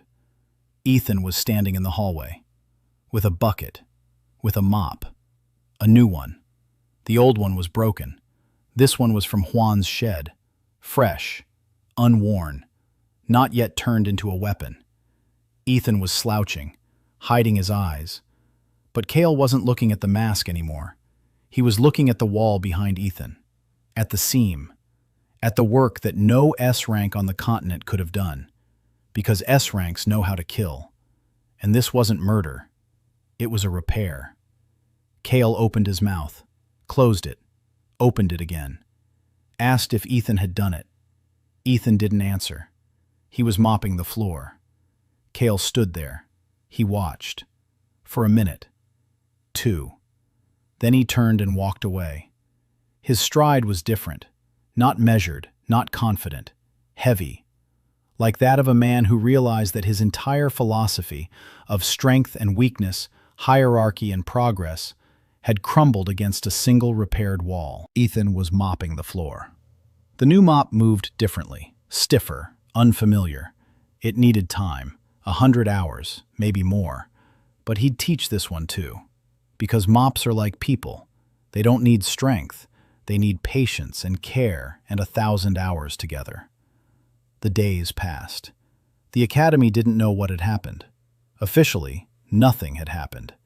Kael didn't report it. Airi didn't mention it in her report. Celeste didn't tell her father. Hwang remained silent. May remained silent. Everyone remained silent. Because everyone understood. If the world found out that an F-rank scavenger had sealed the rift all by himself, the world wouldn't say thank you. The world would say, give him to us. We'll take him apart, study him, use him, put him on the front lines, send him into the dungeons, turn him into a weapon. They wouldn't let that happen. 6 people stood as a wall, invisible, silent, but impenetrable. A representative from the Royal Guild arrived a week later. A tall man in an expensive cloak. He inspected the academy. He spoke with Kael. Kael said that the protective spells had worked as intended. There had been no rift, a false alarm. The representative looked at Kael. Kael looked at the representative. Something unspoken passed between them. The representative nodded. He left. Kael returned to the field, training, as usual. But that evening he walked past Ethan. He stopped and said that the fence around the field was standing strong, that it hadn't sagged a single degree in a year. Good work. Then he walked away. Ethan stood there with his bucket, and he realized that it wasn't a compliment. It was an apology. The only one Kael Verris was capable of. Another month passed. Spring, warm weather. The snow had melted. The academy was in full bloom. Students poured out into the sunshine. Ethan worked, as always, quietly, neatly, without a trace. Level 52, Guardian class. But his ID card still read, Janitor, F rank 1. And he had no intention of changing that, not yet. One day, he was sitting on a bench by the fountain in the garden, the very one he'd repaired. The water was babbling. The sun was warm. Hwang was sitting nearby, basking in sun, and said nothing. Then he remarked that Ethan had fixed more things at the academy in a year than the entire maintenance staff had in 10 years. Ethan said he was just doing his job. Hwang nodded. He was silent for a moment. Then he said one word. Grandson. Ethan turned toward him. Hwang was looking at the fountain. His eyes were wet, but his face was calm. He said it again. Grandson. Ethan didn't answer. He couldn't. His throat tightened. He was sitting next to the old man who had called him grandson. And he felt that his mom would be pleased. Not proud, pleased, because pride is for heroes, and contentment is for those who fold their shirts neatly. That evening, Lottie came up to him. She said she wanted to show him something. She led him into the kitchen. On the table stood a stack of towels. Perfect, even, matching in color. The corners lined up to the millimeter. Next to it lay a sock, darned, with an invisible stitch. Next to it stood a kettle, polished to a shine. Lottie looked at Ethan. She waited. Ethan looked at the stack, at the sock, at the kettle, then at Lottie. He said one word. Good. Lottie smiled, widely, genuinely, for the second time in her life. Standing in the kitchen doorway were May, Hwang, Yuna, and Reyna. Behind them, in the shadows of the hallway, were Celeste and Airi. Everyone was watching. Everyone was silent. Everyone was there. Ethan stood in the middle of the kitchen in a brown jacket with a broom on the sleeve, with calluses on his hands, with a bucket at his feet. An F-rank garbage collector. The Guardian. The continent's strongest invisible one. The man who mended the world with a mop. He looked at them. At each one. Hwang, May, Yuna, Lottie, Reyna, Celeste, Airi. 7 people. His family. Not by blood, but by care. For all the hours he spent tending to their knives and bracelets and bows and amulets. For all the floors he scrubbed so they could walk more easily. For all the walls he patched up so they could sleep safely. Ethan nodded. He turned toward the sink. He turned on the water. He picked up a dishcloth, and he began washing the dishes. Because dishes won't wash themselves, and because tomorrow, A tired cook will walk through this kitchen, and she'll be pleased to see a clean sink. The system flashed. +5. Multiplier 100. Result, 500. Ethan washed the dishes and smiled, quietly, genuinely, like a man who had found his place. Not a throne, not an arena, not a pedestal. The kitchen, with warm water and a clean dishcloth and people standing behind him who know who he is, and who love him not for his strength, but because he always does things not just for the sake of it, but for you.